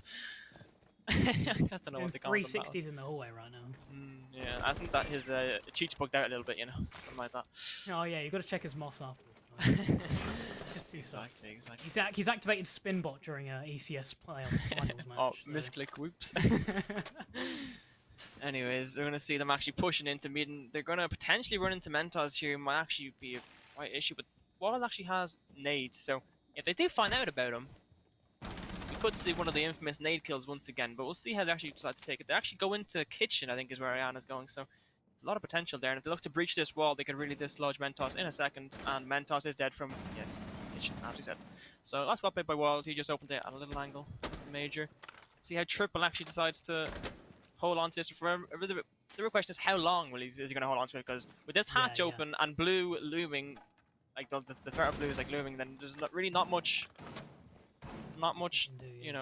to like. There's a lot of angles on you. It's not very scary. It's not a very comfortable place to play. So we'll see actually how they go take blue now. We'll see Twitch and Ayana rotate around. Minute and 10 remaining, and I think he might have just shot a couple of shots and looked to try and fall away from that position. In fact, right now, Deals is inside of security. Dan has just caught that for us, and if he looks to try and retake meeting in areas like this, he could prove pivotal. He has been one-man army inside of 2TRAPPY throughout these rounds, but Jam and Milo are the first one to find kills, and Dills is taken off of the flank by Aslan. It's down to a 4 versus 2, a 4 versus 1, a 4 versus 0, as Textrolo finds the final 2 kills in this round, and Jaegers get on the board. That man is insane. Oh my god, Rollo, he's always going nuts, man. Like, I suppose you wouldn't exactly know because of, not necessarily all of the games are streamed these days, but like the man across the board this ECS season has been going pretty nuclear, and it definitely would have been shown in the previous semi-finals game against Humboldt Academy had it been streamed. Unfortunately, it was rescheduled, I'm pretty sure, so unfortunate there. But yeah, the man is really showing up today again, and I was just talking to them in between the games, and the man has been up for 13 hours and had the worst work day of his life, so he's very tired, but doesn't seem to be slowing him down in any. Siege, yeah, he is indeed getting it. Oh, so yeah, we'll see how Jaegers now, or how 2TRAPPY, sorry, adapt and see if they even change the site. No, yeah, they actually go on to kitchen, which is kitchen meeting. So interestingly, this is actually one thing that we were saying. So smoke glitching isn't a thing anymore, right? So like it kind of makes the shelves plant on dining so much easier, right? You can't just glitch through that shelf as well. So with that gone, it kind of makes meeting the preferred site, So That's just maybe see, or that's maybe the reason why we see 2TRAPPY actually opted for this site instead of kitchen dining. But Yeah, maybe it is actually what the default the entire time. You say? I think it does come down to bans as well, because Yeah, I obviously, 100%. Yeah. obviously the utility dump and other win conditions and playstyles like that do obviously complement showers and areas Right. like that throughout the map. So obviously, if you have taken away operators that make that playstyle strong, you're going to play showers rather than meeting, I guess. But it does Yeah. obviously go both ways. It seems to very much be a big, well, not necessarily a big debate, but it is a debate within Siege on this map as to which of these bomb sites is the strongest. But obviously, for the moment, meeting is seeing more play throughout ECS and also all levels of play. So it seems to be a somewhat consensus that meeting is stronger. And both are definitely viable, no doubt. So even if we had seen a kitchen dining, it would not nothing unusual to say the least. Either way, we're going to see a full big terror side take from Jaegers.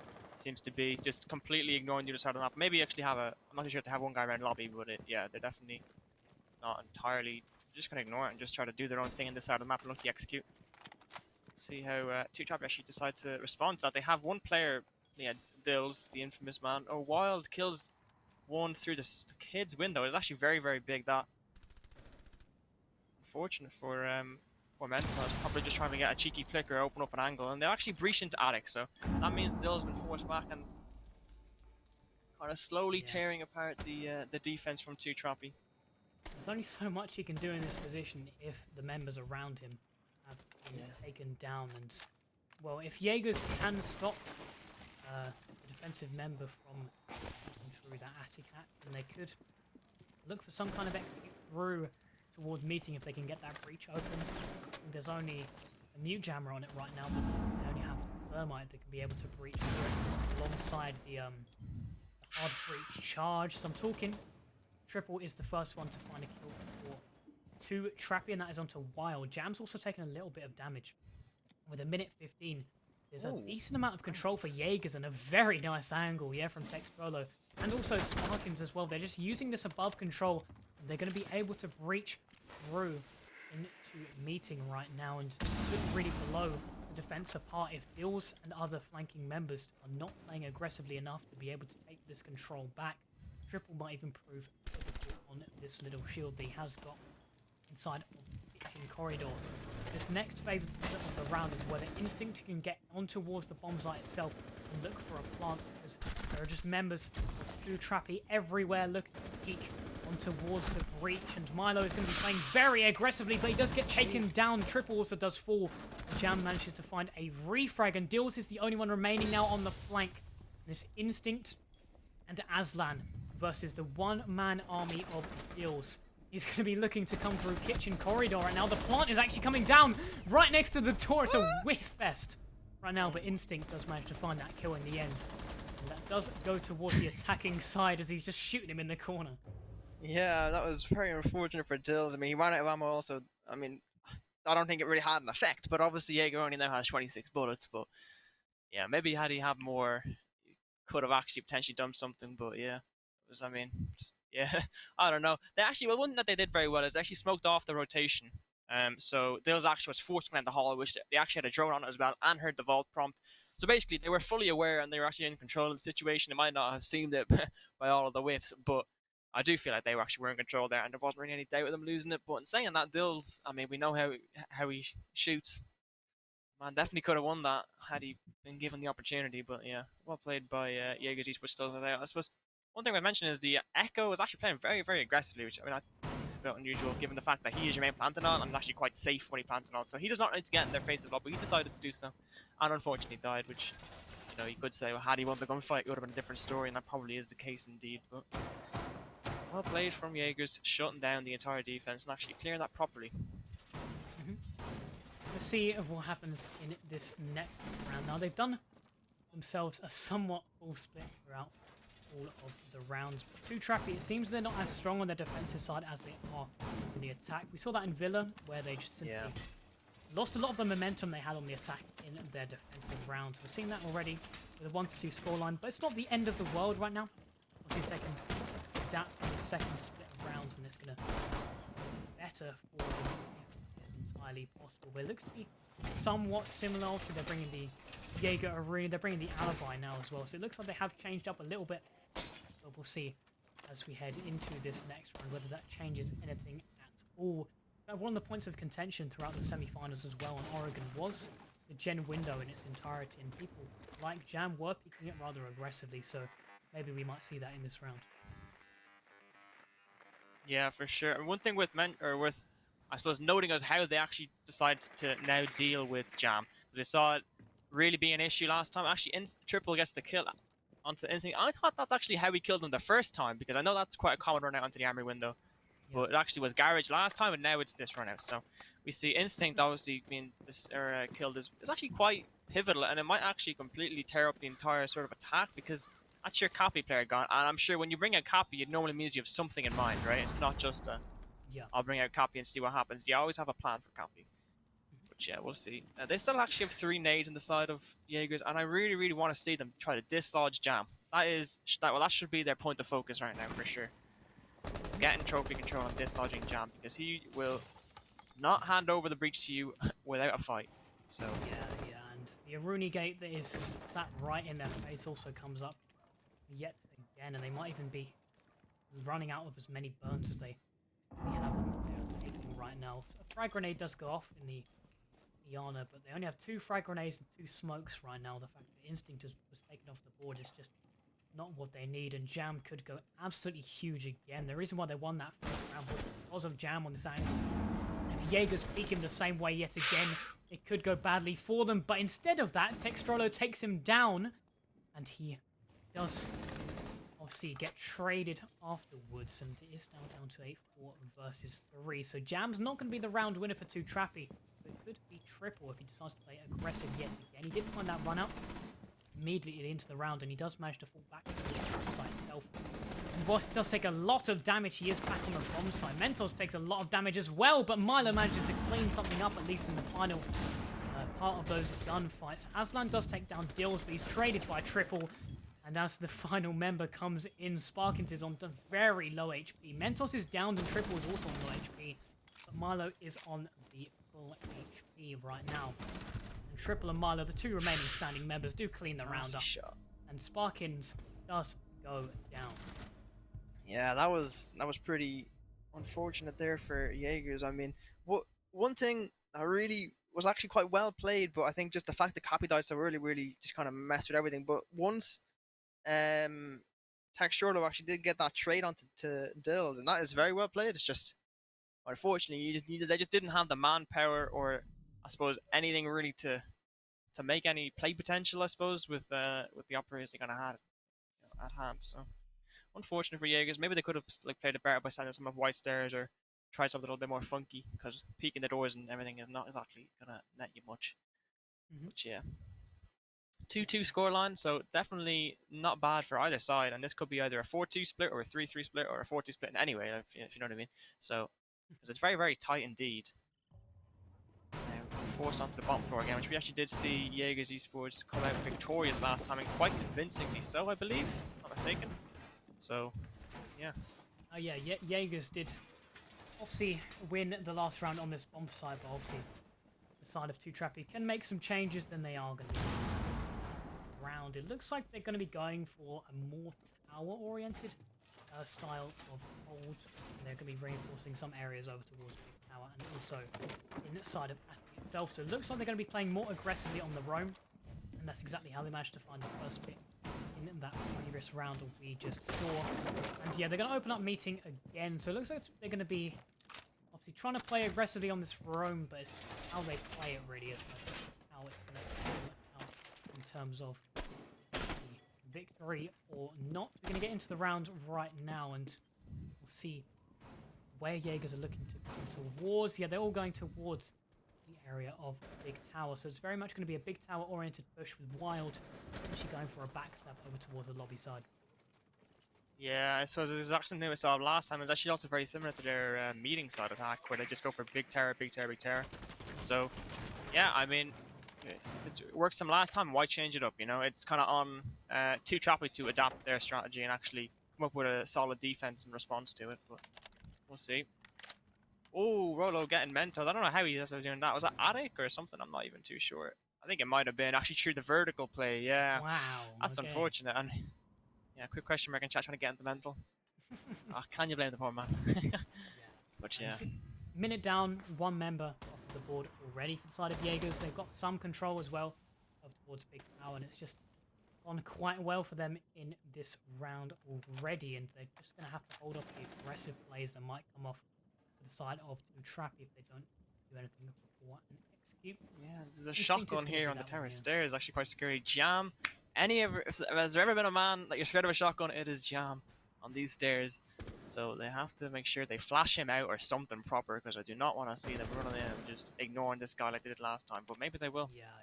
Maybe And Jam will slam them as he did before my amazing player. Jam hasn't got any ADSs or anything around his position Yeah. there. So he might just burn a smoke canister and run away. Wild, in fact, takes down Milo on the other area of the map. We're straight down to a 5 versus 3 already. And Triple and Dills are going to be called over towards Laundry. Try and take down player inside of Lobby. He does not do that. He falls, but Jam manages to take down Sparkins. Jam is the solo player that's really trying to carry 2TRAPPY across the line of their defenses right now. But he is not able to do that. Triple does manage to take down the Lobby presence, so he knows that all 3 remaining members are going to be coming towards Tower right now. He only has to hold off one direction, at least, to be able to win this round in this 1 versus 3, but that is looking unlikely. He does get taken down. Textrolo takes him down, and that is yet another round for Jaegers on the map Oregon. Yeah, I mean, they're just solid attacks from the side of Jaegers that just seems to be kind of shutting down 2TRAPPY. I don't know if they've really, you know, Thought much into their response to how Jaegers are doing it, and they do just seem to be sort of losing the gunfights, unfortunately for them. But yeah, is what it is, unfortunately. They are gonna retry it though, because I mean, probably means they have something in mind that they want to change. Maybe something that they're gonna do differently that they feel is gonna really sway the odds in their favor. You know. Yeah, and we are, I guess, expecting a fairly even split, but obviously we did see in Villa, 2TRAPPY did struggle a little bit.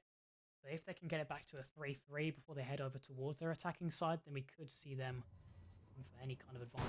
Yeah, hopefully the mental and also the momentum as well is going to swing back towards their side if you are a 2TRAPPY fan, wanting them to win. Obviously, they're going to go down towards the basement yet again. I guess they just don't feel that they have much in terms of chances on other of the bomb sites. And it looks like they're going to go a little bit similar in terms of that they are using. A lot of members just running around on the first floor right now. Yeah, we'll see what happens. Yeah, for sure. I think one thing worth mentioning is just whenever Jaegers are taking stuff, it does seem to be the case where we have Wild just coming in doing some random stuff similar to what Dills does, right? So if they can shut down Wild, it kind of feels like they'll shut down a lot of the entry picks. Wild's kind of getting a lot of those. It's kind of at least how it feels, anyways. They're dislodging a lot of the pivotal players, at least on this sort of defense. See, Triple's looking to potentially do a run out onto Wild, which actually could be exactly what I was saying almost. Because Wild, once Wild is removed from the equation, then it kind of makes it so that it's just a single push this time instead of the kind of pinch that they have otherwise, right? So if Triple does, it's definitely the pinch though, obviously. Yeah. Doing the well last round. Wild managed to find 2 kills, and whilst he did get traded later on into the round, it was already in a point where Jaegers were going to go on to win that round, and they're going to look to try and take as much early control as possible. Drones are heading throughout the map right now, and they're looking to see what parts of the map are clear. It looks like 2TRAPPY decides to play less aggressively and have fallen back pretty much on towards the bomb site itself. So we're going to play more of the utility game, more of the time-burning time at the moment. But yeah, we'll see if they decide to be a little bit more aggressive later on to the round when the execute comes through. Triple, in fact, is playing a little bit aggressively. He's over towards Shower side. He's definitely going on that long roam, and it's going to be down to the members on his team at the moment to be able to hold off the side of Jaegers for as long as possible so he can make some kind of effect. Yeah, for sure. We see them actually just kind of making use of the Flores drones, and almost abusing the fact that there is no mute on the side of 2TRAPPY that are going to actually inhibit that. I mean, Sparkins might be 0-4, but I feel like he's still having the very, very big impact in the game in terms of utility and decision making.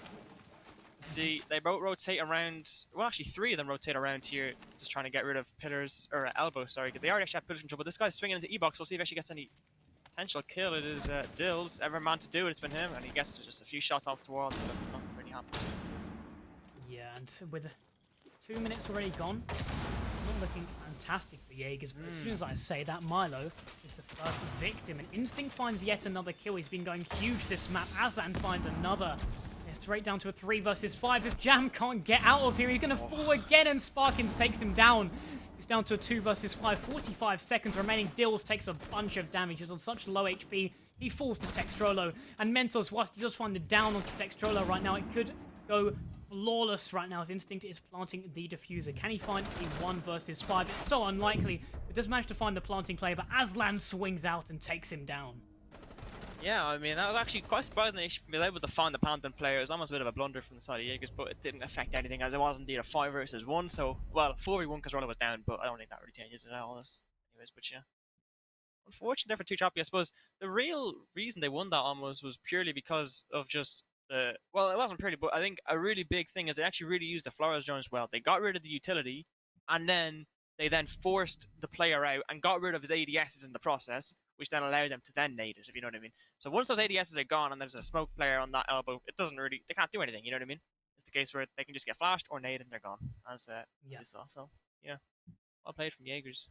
It was very ballsy to actually almost lock 2TRAPPY, or I forget who it was on the side of Smoke, but it was very ballsy to lock Smoke into that position, especially. But he did have 2 ADSs when they did it. The Flowers were not, so that was very unfortunate for them. Anyways, we're going to see Jaegers starting out in a very unusual operator pick. We're seeing a castle. Well, it's not that unusual, but it's not the typical, you know what I'm saying, the meta almost. So we'll see how they actually decide to use it. Potential, a meeting extension indeed. And they're gonna. It's kind of somewhat similar to what we saw from 2TRAPPY, where they actually have meat jammers on these walls, I believe, as well, and they barricaded the thing, but it's not on the same level, especially with the gate with the castle and shit. And yeah, 2-4 split that Trappy have had is obviously not fantastic for them, but they have got the facilities and they have got the ability to be able to turn this around. For sure. And well, Jaeger's setup is definitely going to be tested in this because they are bringing. Some more unusual operators. They're playing it in a more unusual style. What we see bringing the castle. Castle's not something you especially see on this map at all really at the moment. Yeah. He's definitely fallen out of favour from the time when it was first introduced to the map or when he was played a lot more. But Jaeger's going to be playing, I guess, a little bit more aggressively on this roam. You did see Textrolo shooting a drone and then getting out of there. Obviously, he's not taking as many gunfights as Trappy were, I guess, in this defensive round. But yeah, he's going to shoot a drone, he's going to fall back, and he's going to wait for triple on the Finker to try and get towards him. Ooh, potential nade almost actually catching Wild off guard there. It's, the amount of nades coming out from both of these teams is actually quite admirable. You know, it's actually very, very, you know, it's very structured. You can tell that they actually have an idea and plan, and a plan in place. Really trying to dislodge the players. The amount of drones getting shot from the defenders, and that's like literally. Yeah, they have 3 drones left, sorry, and both of them are all of them are actually out. So I suppose even if Jaegers were to fall off now, they'd be in a very, very good position.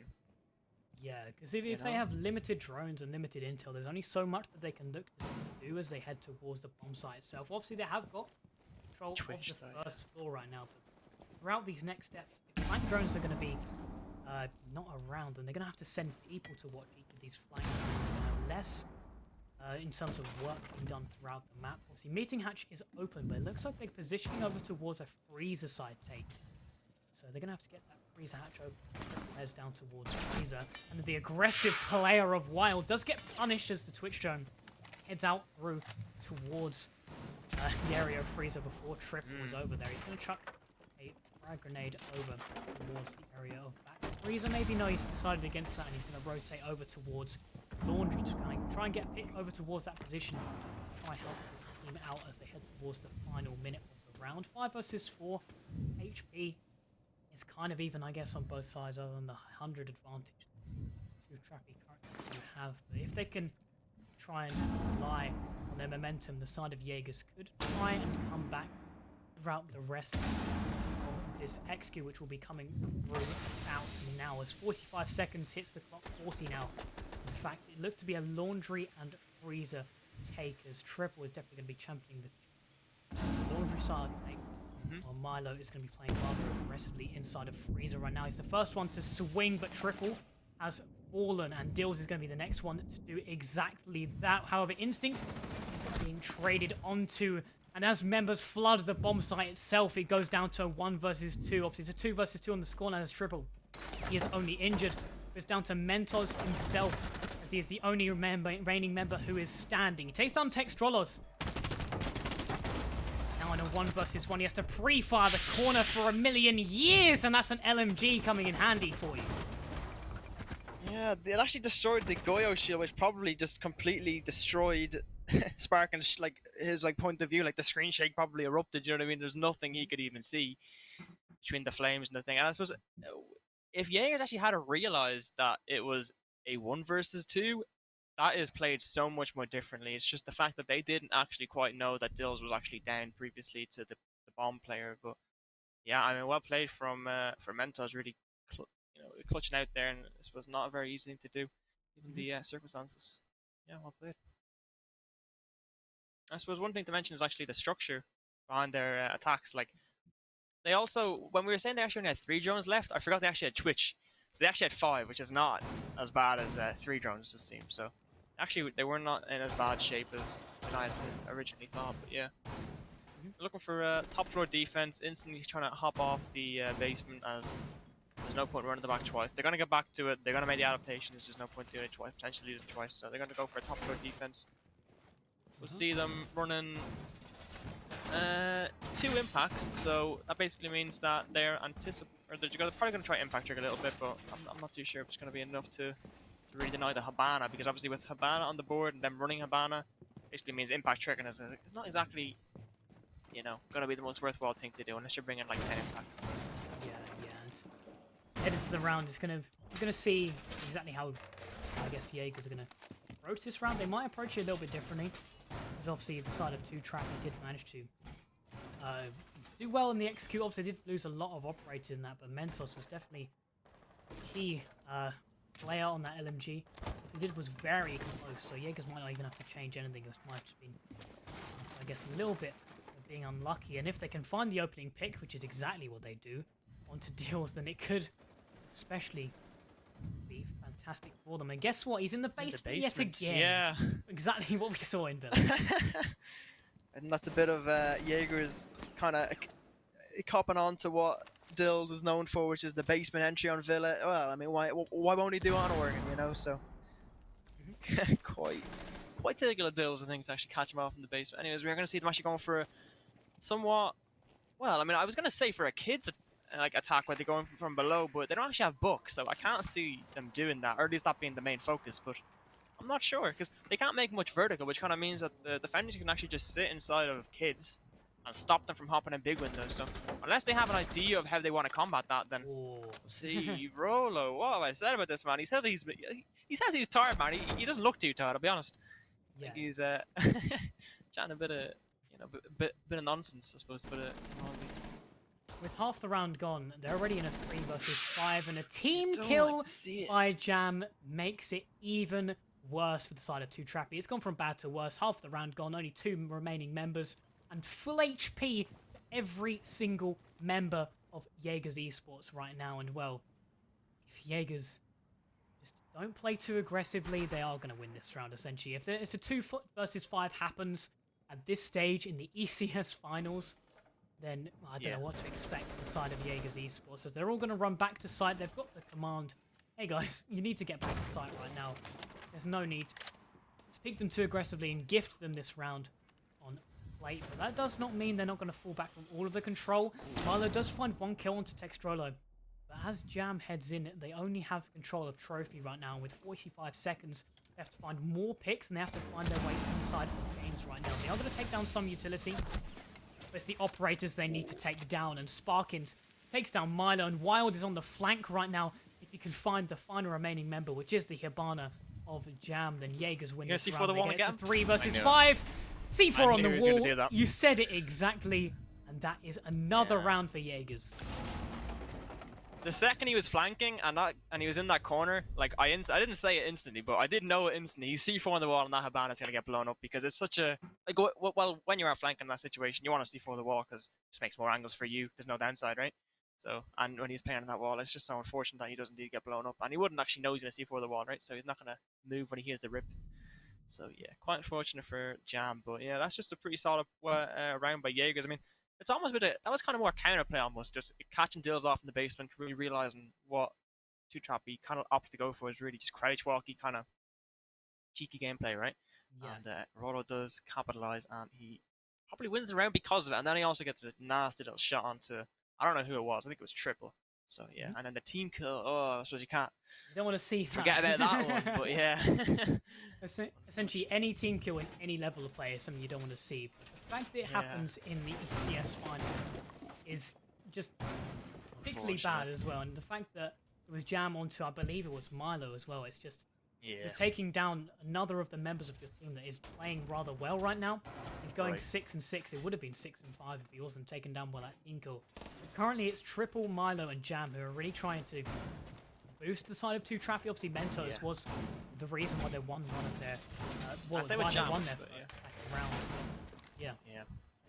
You can basically attribute 2 of the 3 rounds to Jam popping off. Obviously, it's not entirely just Jam and Mentos, but Jam popping off and then Mentos clutching it out. So they're very, very solid rounds from them. Yeah, Jaegers are just, I think so far in this map at least, Jaegers are probably playing better. You could even argue that on Villa, I'd say 2TRAPPY probably were very, very strong, but on this map it does seem to be quite dominated by Jaegers. Once again, they're just looking for the drones, walls, not looking to shoot too much, but we'll see if he actually catches, or if Triple catches him off with a nade this time as opposed to the last time. He did not, unfortunately.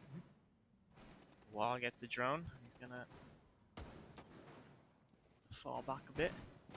Just a very typical roam clear coming in from small tower. Not looking to lose any lives. It's actually quite a nice angle. Never actually seen this because you don't normally see a sledge coming in top floor, but when you do, it's actually a really, really nice angle to use. Probably catch off a little rotation onto the tower stairs. Question is, will you kill them or just tag them? Who knows, but it'll be damage at least. And you can't. The value. Oh, beautiful shot onto Aslan. And Mentos, he's been using that LMG rather well throughout these rounds on the attack. And obviously, whilst the scoreline does not show it, and whilst his KD does not show it, he has been proving integral in these 2TRAPPY rounds. And when he does get taken down, 2TRAPPY do lose. So he hasn't been taken down as of yet. So hopefully he can prove to be a catalyst of this attack. Wild finds the kill into Triple. And whilst he does get downed, there's not a lot that 2TRAPPY can do. In fact, Jaegers, well, yeah, they don't know about it. And he might be able to crawl to safety right now inside of Freezer. That's big. And if Instinct can pick him up, which is exactly what they're doing, then it is back to a 4 versus 4. Obviously, he's going to be very weak in terms of the HP. That's C4, though, yeah. He has a C4 in hand as well, though, so that's... C4 and a Vector in hand is all that he needs to really be able to have any effect in the round. And 2TRAPPY are just running around right now, hoping that they can find something to put themselves into this round. They might well go for the Freezer and Laundry Execute that they have been looking to do as much as possible throughout their attack of the basement, but we'll see what they do. It looks like everyone's just running around right now. Nobody is on cams. In fact, even the dead member Triple is just flicking to the operator right now. Maybe he's trying to IGL, maybe he's trying to call out what everyone should be doing right now, but they're just going to go straight back to doing their Freezer and Laundry take. If Mentos does not go big again, they'll go pretty badly for them. If this nade, does find the shield, then it could go well. It does exactly that. Even then, it's still a 4 versus 4. 30 seconds remaining, and Wild is the first one to find a kill. That is Milo, who has gone down on the attacking side, and Dills also does get injured. Mentos is going to have to go absolutely huge like he did in the last round. And while he hasn't been able to do that as of yet, he's the only one to find a kill for the side of 2TRAPPY in this round in its entirety. Sparkins takes down Jam, and Instinct takes down Mentos from behind. And that is yet another round for the side of Jaegers, and well, the mental and the momentum are in their favor, and 2TRAPPY, they're just not finding anything, and Jaegers are on match point yet again on the second map. Yeah, they have yet to lose a we actually have a pause here coming out from well, I suppose it is it's Wild 2 as DC. Okay, Grant. I was looking for the names, I couldn't figure it out. But yeah, I suppose one thing to kind of mention is just the fact that it does seem to be that it's actually really, really close rounds. Like, if that Goyo had died, which he very well could have, that means that, well, for one, he definitely doesn't get that kill onto, I don't know who it was, but he got a kill anyways with his Vector. Yeah, So yeah. I mean, then you could be looking at a It was different useful. round. Yeah, Yeah. yeah. I think that obviously them winning that round again and well, yeah, as I was saying, the mental, the momentum, everything seems to Mm-hmm. be in their favor right now. And if they can Right. get another 7-3 victory, get themselves onto the third map of this best of five, then maybe they can reverse the curse that they've been having of Mm-hmm. losing in Yeah. the finals on the final stage. Are we going to see a reverse sweep though if this map does get won by them? Of course, we'll probably talk about that if that does indeed happen, but we can't count 2TRAPPY out yet. They've No shown way. some sparks, they've shown some brilliance throughout both of these maps, but yeah, we'll see what happens. We are going to go to a quick break, obviously, during this pause while we try to get everyone back in the lobby, but we'll see you soon for match point of the second map.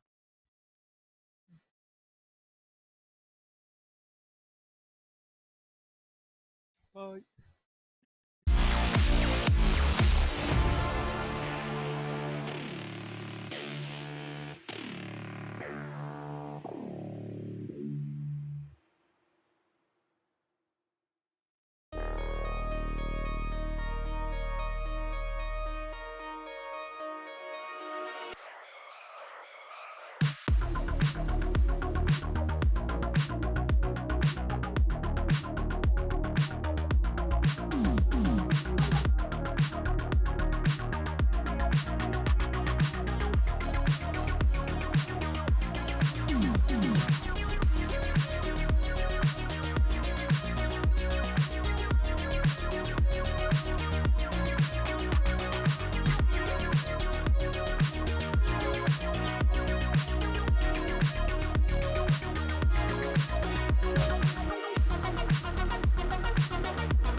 I won't try to talk you into changing your mind. I only ask that you behave justly.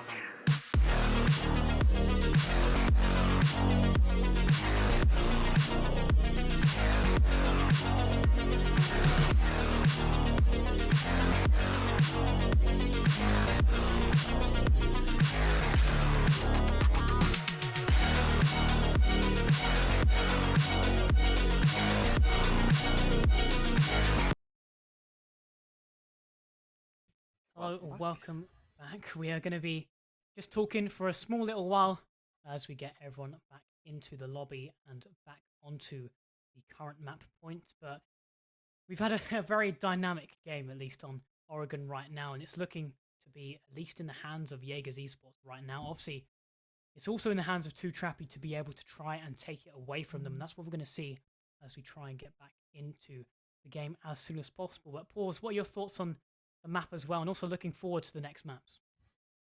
On this map currently, I mean, I feel like Jaegers have shown quite a dominant defense bit so far, but will they be able to convert it? It is anyone's guess, really. But they are going to be forced onto the tertiary site this time, so I mean, I'm quite excited. I think we can go into game in a second. Yeah, exactly. So that's perfect. Yeah, forced onto kitchen dining. They're opting for the Echo, Maestro. It's a lot of plant denial here, So we'll see how they decide to do or to deal with that. I was going to say actually the Flores could be pivotal, but I suppose they actually six pick it off to the Ying. Maybe for that showers take. I mean, if you just Ying the middle of showers, what can they do? You know. It's also a very, very good 6-pick because it's one that if they did show potentially Warden 6-pick, but yeah. And also another 6-pick worth noting is the Tachanka, so maybe looking to deny some plans for that, or else just deny some entrances and maybe onto like Sherry's doorway and stuff. What are your thoughts so far? Yeah, I think that it's also going to be interesting because the side of 2TRAPPY decided, oh, you know what, we're going to go towards meeting as our strongest tertiary bomb site, and instead Jaegers have decided that kitchen and dining is that for them. Obviously, you said they're bringing a lot of plant denial. They have got the Maestro, they have got the Echo, and they have got the Tachanka. The only thing they're missing right now is the smoke. Right. So, obviously, they haven't gone all in, but they've gone all in enough to have 3 operators to do that current win condition that they have. They have brought the Jaeger on mine, which are 2 very integral operators for this bomb site itself, because obviously you have to play some kind of utility dump to be able to win the bomb site. You can go for other win conditions, but the most optimal way to play it meta is obviously to bring Jaeger on mine, and even Rooney in some cases. Looks like Jaegers have gone for a little bit of the plant denial, so we'll see how that really affects the way that they've set up the bomb site. Yeah, for sure. Looks like a small terror side take from the side of 2TRAPPY, just looking to basically just clear it like pretty default. But with the Ying, it kind of does make taking Sherriers just so much easier depending on how they're used. And I'm actually kind of intrigued. Like, I feel like if 2TRAPPY have planned this well enough, this is a round in their favor, no doubt, sort of thing. Because against a Ying, it can be really, really just like intimidating and hard to deal with. And I suppose just with the ability to just completely, deny a player is just, it's really, really important, especially on this site. Yeah. We'll see how they actually got to. Just gonna probably get rid of all of the. Yeah, well, they're gonna be ying the hallway and then ying's thing, and they got rid of all the ADS and my magnets. And they're gonna give it up like that. There's not much point in contesting it when you're blind, so. Yeah, well played against the back. So, I'm actually. Oh, I was gonna say it's very well played, but then Aslan actually doesn't die to deals in the window, which is actually very well played by him because he cuts off a lot of the rotations and exits. Aslan actually could have been actually flashing us now. We don't actually know, but yeah. Yeah, So- yeah, and the take there was powerful. Obviously, a lot of things did go over towards the shower side so that they could be able to take it. But now, the win condition that they have been using, which is the plant denial, is going to come to fruition because about half of the round has gone. Do they have enough to be able to hold 2TRAPPY at bay right now and win this map? We haven't talked too much about the fact that it is map point right now, and as they've taken it to a 5 versus 4, it could be that 2TRAPPY hold on for a few more rounds, or at least this round at the moment. Milo, however you want to say it, is going to be the key integral operator as we head into this planting phase, and Jam is going to be the one to put the diffuser down while 4 members are looking over towards him. Jam, in fact, is burning in the Tachanka fire right now, and with just a minute remaining, hopefully Sparkins has enough to be able to hold him off.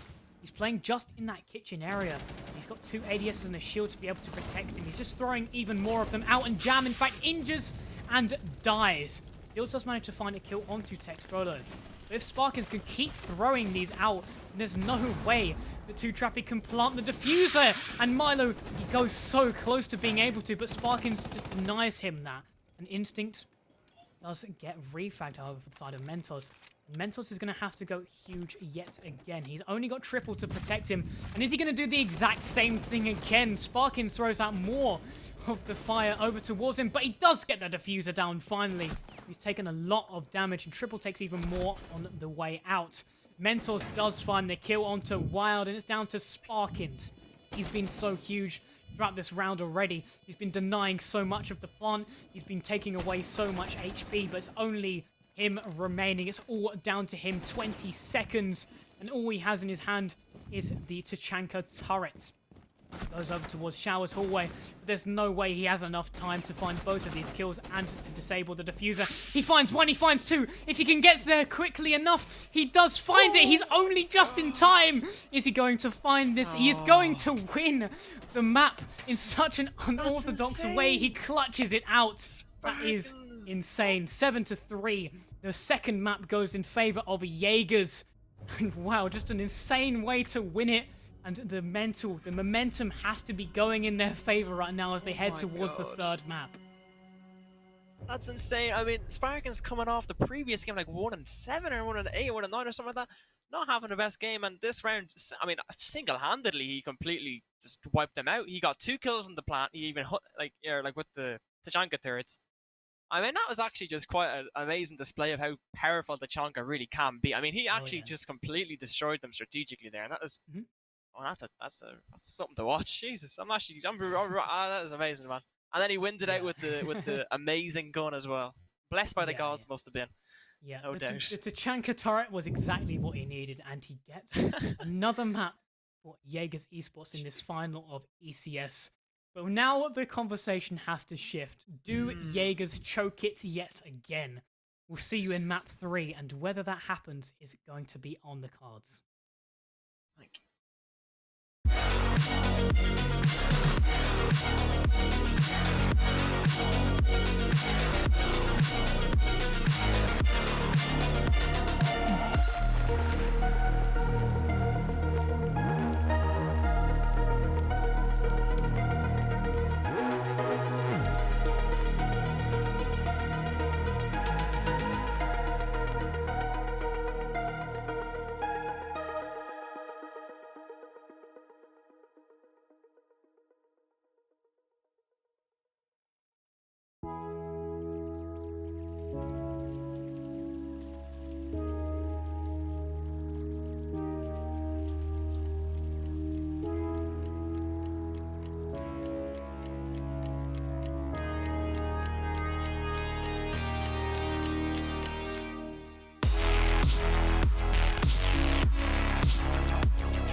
Map 3 is on the way. Is it going to be a return story for the side of 2TRAPPY?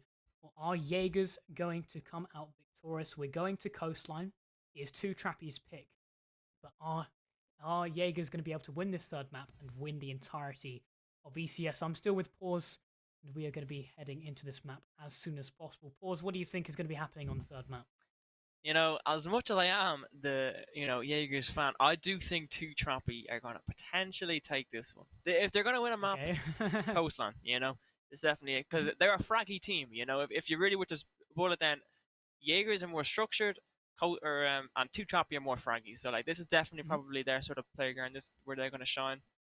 And I wouldn't be surprised if Yeah. we see Cafe, but yeah, for sure. I mean, 2TRAPPY. I mean, it's kind of a battle of attrition almost. Mhm. Or like how's the mental, for 2TRAPPY? Like, Yeah. are they actually still, trying to win it and like they still have confidence in themselves, or do they think it's already over? And if they think it's already over, then Yeah. it's over. But yeah. Yeah, exactly that. And I think that obviously 2TRAPPY are going to have to recover in that sense, but Mhm. also they're going to have to be able to look for the more aggressive plays that they have been trying to do through these maps. They have been getting punished by Jaegers, and well, we have to see whether Jaegers can do that again in this third map. Obviously, a lot of the time in the playoffs of ECS, we have been seeing games being clean sweeps. Right. We've never seen a reverse sweep, That I is believe, true. in this playoff. So if Trappy are going to do it, they are going to make history. And what they would do is they would deny Jaegers Esports the title for the third year in a row. And I Mhm. don't think Jaegers will be wanting that. They'll be coming out with a thirst of rivalry as well, and they will be wanting this win. And Jackal, Capital, they're already off the board. And what do you expect to see for these defensive bans? Oh, I mean, I'd imagine that Valkyrie's going to leave. It's either Valkyrie's going to leave or she's going to get abused. One of the two. So, I mean, 2TRAPPY have banned Valkyrie before. They're going to ban Jaeger. Now, that is a weird. It's not weird. Well, yeah, no, it is a very weird ban, to be fair. Not one you see.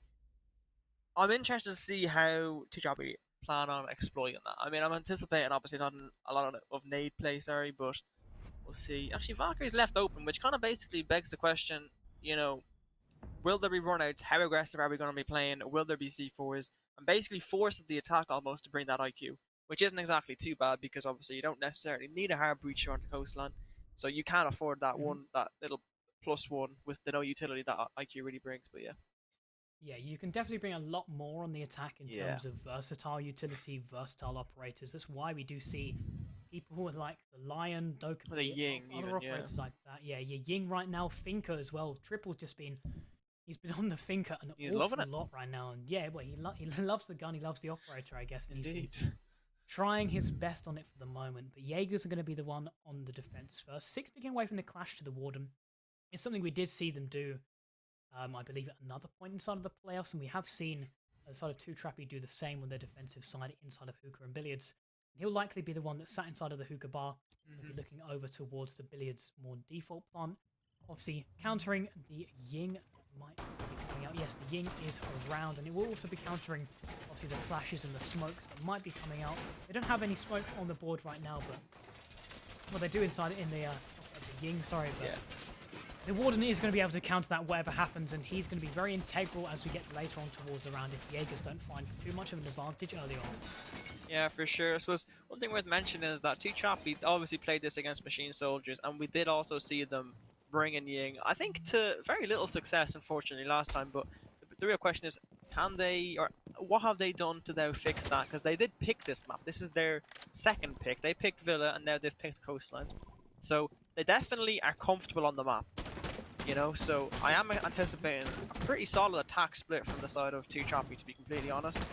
It's whether they've done their homework and have actually properly, sorted out the issues from last time. Either way, we're going to see a bit of aggressive spawn peak from Sparkins on the Tachanka, looking to probably exploit the Tachanka again like he did in the previous game. Either that or else, Yeah. he was feeling a little bit fraggy on the last map with the Tachanka guns. Maybe he's just getting a bit more comfortable on it now and actually looking to really abuse it. Yeah. Xbrello is going to be playing rather aggressively over towards right now. He'll look to try and just hold off the fact that the cutoff angle is being held right now. He's going to shoot a couple bullets. He's going to try and fall back. Obviously, his gadget, the fact that he could be somewhat invisible to drones, I guess, is going to be something that's going to help him out throughout this map. Wild's the first one to find a kill, and that's triple down, so the Thinker isn't going to have a lot of use throughout this round, and as they swing in through White, Wild finds yet another. He does get traded by Mentos, but he's already had his effect. A minute in, it's already a 3 versus 4, and as Tex Brollo manages to get back towards the bomb site, he does give up control of this second floor, but the man count might prove to be a lot more important, and also the utility that's just being used all over the map right now. Mentos had to throw out a frag grenade just to be able to get in towards White. He didn't necessarily have to, but he just simply doesn't have the intel, and as he chucks out another drone, they're going to look to try and get towards the bomb site a little bit more.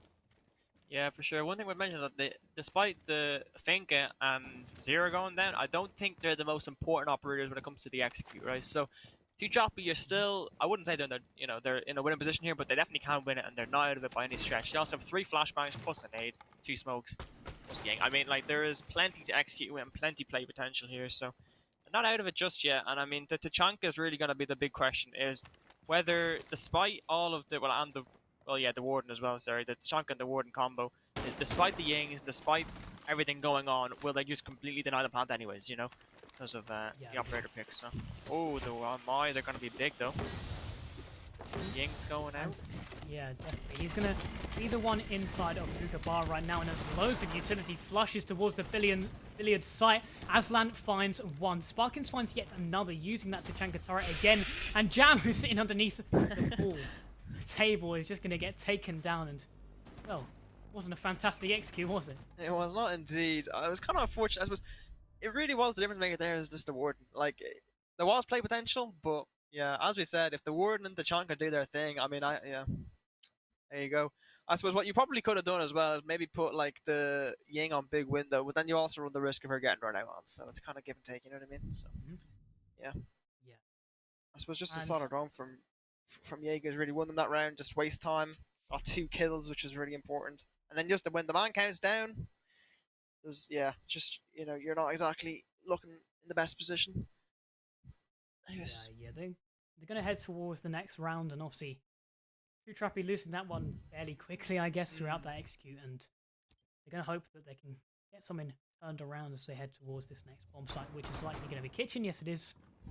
And, well, yeah, what do they really look to change? Because, obviously, whilst that attack was quick, it was a little bit rushed, but yeah, at the end of the day, it's going to be more structural things, and those aren't things you can necessarily change on the fly. 100%. One thing that I was questioning really how Dills was going to do in this map, because he is, from what I've seen from the man, he is better on those big maps where he can just kind of do his little thing and not exactly be, he can just kind of crouch walk around and everything. This is definitely not a map that he can do that. Instead, he actually picks a Nook, which kind of allows him to do a little bit more than he previously probably could have. Which, yeah. Another thing actually suppose worth mentioning is how the kitchen site has changed. You can no longer plant and service. Instead, they've actually just made jail like bigger, right? But you cannot plant and service, so they're either going to have to go for the big window execute, or for the kitchen window execute, or else push really deep onto the service, as you see, yeah. So, and also, the VIP wall is very big, yeah. What? I think that it might well be that they go for the more west side oriented take that we have seen in the past from some of these teams, where they go through Hookah, they go through Sunrise, and they look to go towards the kitchen door rather than service side. Almost catching the toes of, I think it's Sparkins or someone there. Oh, Wild getting caught off guard by Dills. I mean, that was just the crouch walk man. And yeah, the Nook, I suppose, might have been the difference there. He crouch walked in behind the Aqua camera, and he gets a double against Aslan and Wild. That's Maya and Warden gone. I mean, that really does kind of enable the Ying, right? So I'm interested to see actually how they abuse the fact now. Still getting in top floor. They are going to head over towards the Hall of Fame. Triple chucks out a grenade, but does get punished for it as he hears the ball. Mentos obviously does trade onto Trek. And well, the only 2 remaining members of Jaegers are Instinct and Sparkins, and there's only been a minute that has gone from the round. They're going to have to play a little bit more aggressively. They want to be able to swing this back in their favor, but obviously when playing more aggressively, you do leave yourself a little bit more punishment. And the side of 2TRAPPY, there's absolutely nobody, absolutely nothing that's going to be trying to stop them from taking over this top floor. There's a Nitro Cell in the pocket of Sparkins. He does chuck that out now. That does not find anything, and he gets lit up on his way back to the bomb site itself. Very minimal HP, and Mentos is the one that finally takes him down and Sparkins is the only person that can hold anybody off. There's so many holes above him. There's Ying Candelas coming in around him. Milo goes into the bomb site. Instinct falls. Yeah, that's a solid attack there from 2TRAPPY. You kind of felt like Dills just completely won them the round instantly within like 50 seconds. I think what he probably did is just drop luggage balcony, and then I imagine that there was probably someone, well, either that or else he crouched back in Aqua, but then there was someone on the Aqua camera saying, yeah, he has not come into luggage, by the way. Whereas, obviously, him being Nook kind of means that he indeed has come into luggage and probably caught off Wild. And Wild was probably, I mean, maybe Wild was like holding an angle onto the window or something. We weren't like entirely sure, but yeah, and that's just Dills being Dills, crouch walking. Does it well. Yeah. And the fact that he's playing the knock as well rather than the sledge, as we've seen in other maps, that really does utilize that playstyle. And I think the Jaegers are going to have to be a lot more on their toes, especially if they do try that bomb site again. But instead, they're going to go to Blue and Sunrise Bar. So the second floor part that they will be holding obviously does have less areas that they can be punished from. But we're going to see also operators like the Aruni who are going to be able to put those gates up and potentially hold off the fact that a knock might be pushing through those areas, as you are going to get a little bit of intel as to what is happening with that. So obviously, a little bit of retexturing has been done to the wall inside of Blue Bar. It's now solid white rather than the wood planks that it used to be. But the exact same thing is going to be done to it. The shotgun holes so that you can be able to hold off a Blue Bar push from the lobby area. And Aslan looks like he's going to be rotating over towards that area. Yeah, for sure. I think I'm kind of interested to see how Jaegers kind of decide to hold on to it. They actually are still going to do the sort of pink bar shield despite the Jaeger ban. I anticipate this is just going to get completely torn apart by either Mentos, Triple, or Dills. I mean, any of them have nades. There's 6 nades on the side of 2TRAPPY, really looking to abuse the fact that the Jaeger is banned, which is obviously their ban, so it's well played by them. They came prepared. So yeah, they actually opt to go for a full map clear, which it isn't unusual for them, but I anticipate them to probably finish on Sunrise. Given the Jaeger ban, it kind of makes that quite an easy one to do, but it also makes Office easy enough. So there's really no right or wrong decision there, to be fair. Go in towards Bedroom Hall of Fame. They're going to be taking from the east side over to the west. They're going to get in towards VIP and Theatre, and it looks like they're just going to be simply drawing all of these areas out. None of the defenders are playing ultra aggressive right now. However, Deals actually is, and he's looking to try and catch off anybody on this roam. Unfortunately, does not manage to connect the shots onto Textrolo. He does manage to fall back. Deals again showing how aggressively he's trying to play. He misses more shots onto Wild.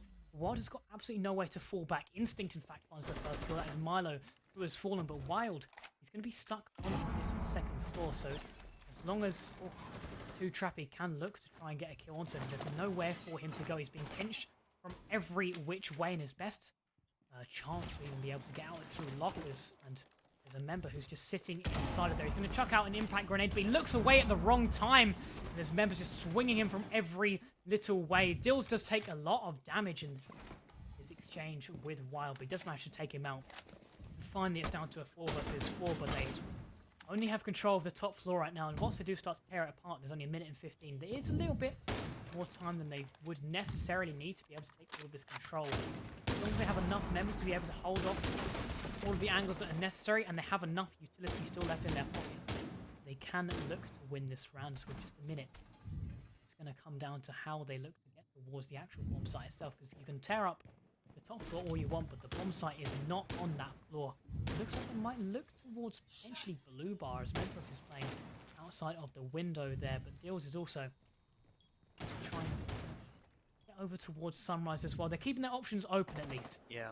And well, we'll see what they decide to do. Instinct, in fact, might play a little bit more aggressive, trying to take Ruko back, but instead decides against it, as he is in a fairly tough position. In fact, Textrolo is going to be the one that tries. He whiffs a couple of his bullets and does not find the kill. However, Instinct does find the kill onto Dills. And it's down to a 3 versus 4. He's going to go straight back to the powerful position that he did have. Jam is going to be the one that's burning for Mentos, and he finds the kill with that grenade. Textrolo finds the kill onto Mentos, but Textrolo is taken down into a down but not out state, and Jammed is going to be planting the bomb. It's down to a 2 versus 1 though. Whilst Triple does find the kill, the round does not go in the attacker's favor. Yeah, that's actually really unfortunate there from Fink, allowing instinct on the mute to really swing wide and actually kill the planter. I suppose he was anticipating a bit of a double swing or maybe someone coming through the rotation from blue bar, which is logical, but make sure you got to cover the planter in its entirety, which is just a bit of an unfortunate gap that instinct noted and abused there. Well played by them.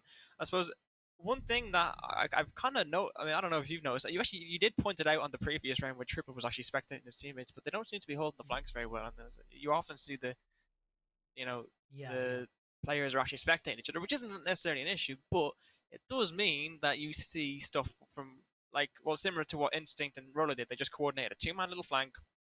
Once Rolo shot, then Instinct went up because they were not going to anticipate. You can see how that's a bit of a diversion. Or at least if he actually had gotten the kill, you would have probably gotten a double kill, and that would have been so much easier. But he connects those shots, and yeah, a bit of a whiff. likelihood that he's just a bit more powerful in that round and a bit more prevalent. But hopefully in this round he's going to be able to do that, as Jaegers are going to be back onto hookah and billiards. Doing a 2-1 split, which is fairly good for Coastline. Obviously, you do expect it to be more even. But 2TRAPPY, they have still got time in this split. Should be able to change that up, and we'll see what happens. Yeah, I'm interested to see whether Jaegers will actually bring out a penthouse side defense, which I wouldn't actually be surprised because of the new changes, obviously, to the VIP wall. It'll actually just make it. Well, I haven't really looked at it too well from a comp standpoint, but I feel like it's probably a little bit more viable than it previously was, anyways, for sure. But yeah, we'll see. Yeah, I think that whilst VIP was, I guess, a weak point in penthouse defenses, the bomb site itself is still a weak point. Whilst you might be able to hold the VIP wall, as soon as that gets open, it's the exact same problem, but it takes the attacking side a little bit more time. The problem is that theatre is the only way you can really influence the site itself. Well, it's not fantastic when you do that. Dills is the first one to find a kill. Beautiful kill onto Wild. He just goes straight down the hatch and he's popping off in this map right now. He's on this knock and he's just really having a fun time on it. Yes, I mean I don't even think they had pre-places. I think Dills was just feeling like he wanted to drop the hatch and shoot, So, almost shooting his head off there. Might have wanted to triple, but it doesn't in the end. What matters? He hitting at the half HP. But anyway, it's a bit of a close call. Yeah, and actually a bit of a bad C4 almost, because he's C4 underneath the. If you saw the C4, you kind of know what I mean. He's C4 underneath the place where you can't stand. But wow, whatever. Ain't that big a deal in the end. And Jaegers are going to try and play a little bit more aggressively. We saw that with Aslan. He was swinging a couple of angles, and well, essentially what he's trying to do is just turn the man count back into an even state or even into their favour. Because also, even if he can do that and deny a couple seconds, those couple seconds could be pivotal on a bomb site like this, where the default plant and being able to do stuff like that does come down to later round situations. Because of the control, the defenders can look to mount. Sparkins, in fact, goes down the hatch. Well, I don't think it was intentional. Yeah, if they can look to try and get anything down now while he's down on the first floor, he could try and do that, but there's nothing going down right now. Even then, he's doing a couple of his fire grenades over, and Instinct finds a kill as well. So it is looking to be more even right now. Most of the side of Jaegers have taken a little bit more damage than their counterparts on the side of 2TRAPPY. It's still anyone's game, and we saw a fairly weak execute by the side of 2TRAPPY in that previous round. Aslan, he has got his Warden gadget on. He's looking to peek very aggressively. He goes for the planter instead of the person that was looking towards him, and Jam finds 2 free kills. Obviously, Milo, he has got the diffuser down, and that is his entire job. And while Sparkins kills him, it's still such a convincing position, and Textrolo is the only one remaining. Mentos, he finds 2 kills, and that is 2TRAPPY winning another round. You know, Aslan could have won underarm right there, and he griefed it because he. I mean, I'm going to be critical, obviously, because I do know the players, right? That's not exactly anything personal, but he had his glasses on for no reason, and then they ran out of battery. I don't know how exactly it works, but you know what I mean. Yeah. And then also when he swung out, which so he can see through smokes, right? So am I right in saying that he can sit in it, he can walk through smokes and see? I think his vision gets a little bit less.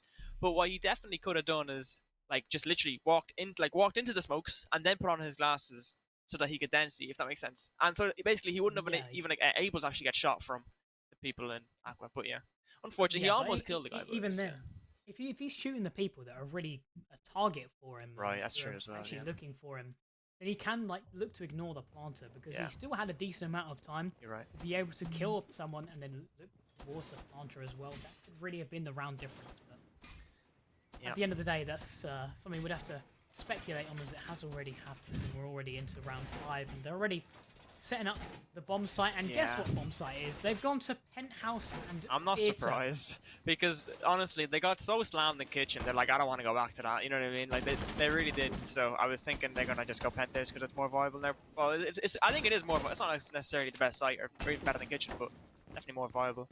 So yeah, I mean, Also, something to say about the VIP wall as well. They don't bring any hard breach, so right. is VIP not a strong area to hold right now? And alongside these Valkyries, they're going to get thrown outside as well.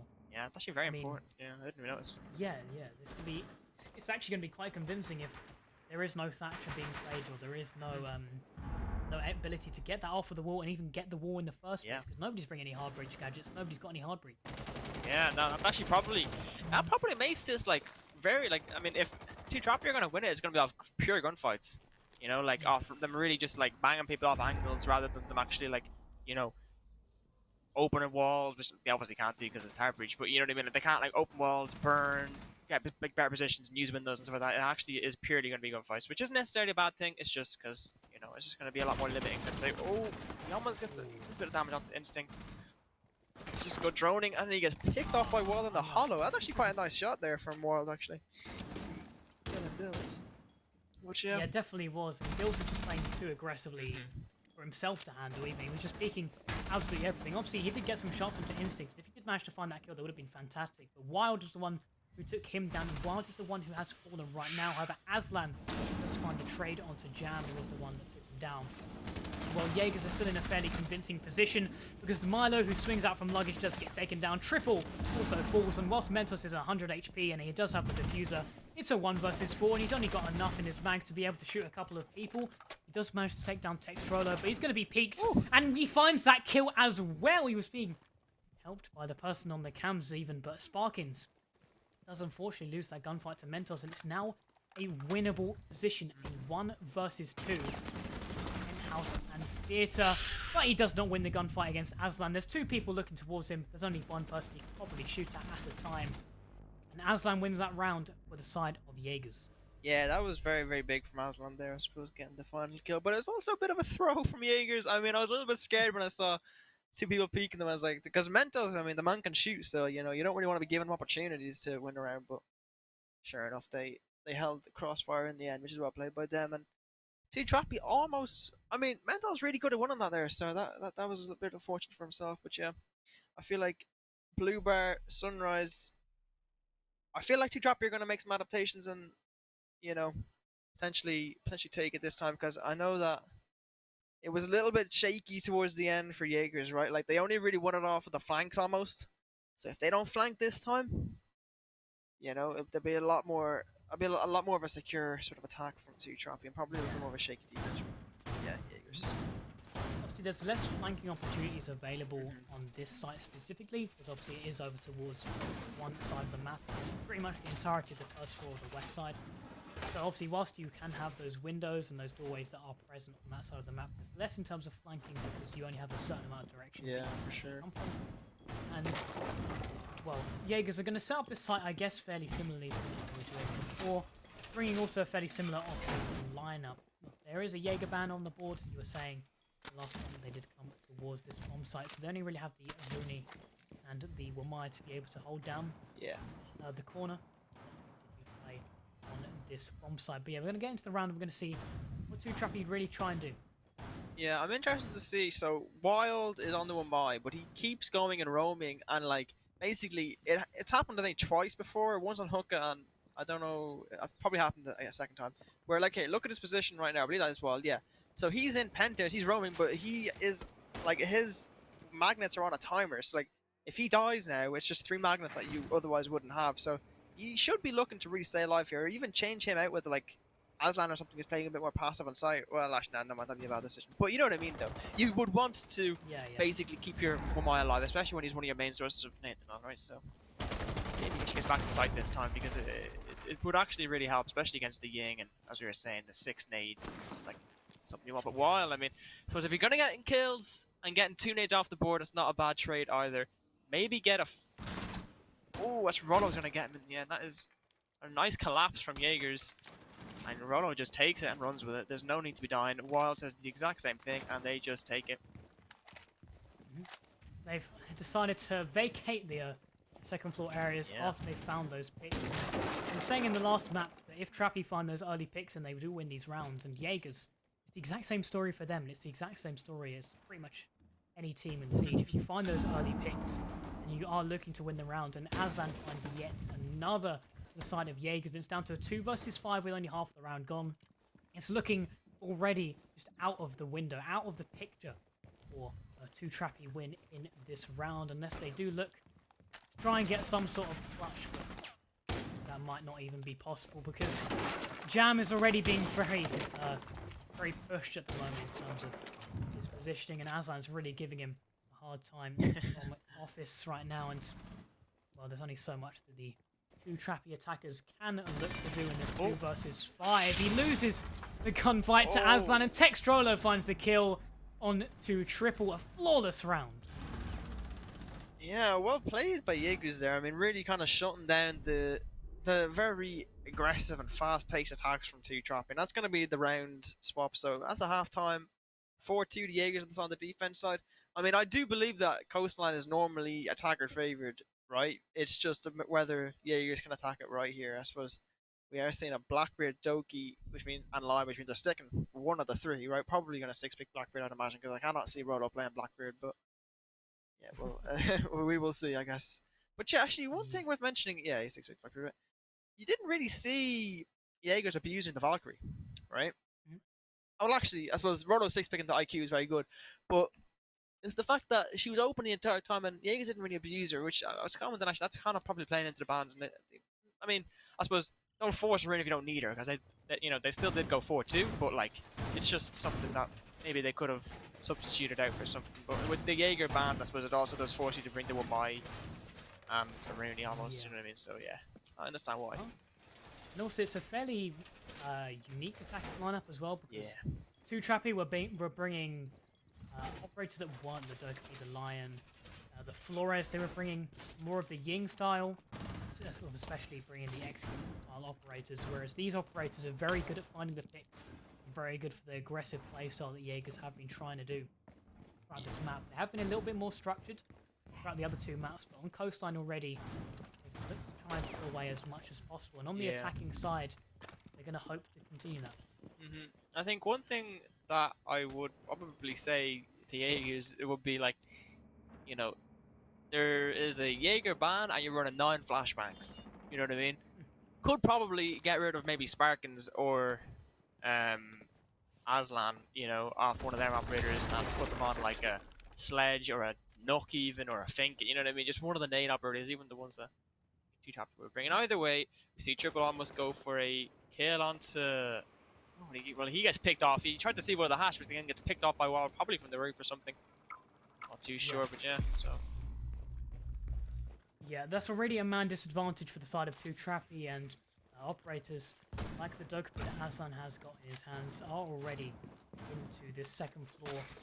Well, he can look to go for that camera, or at least the phone, to be able to hack it. The defenders, but his drone's already out. He's definitely going to be the one that's going to be going over towards the bomb site first. And Wild's already in Aqua as well, with only a minute gone.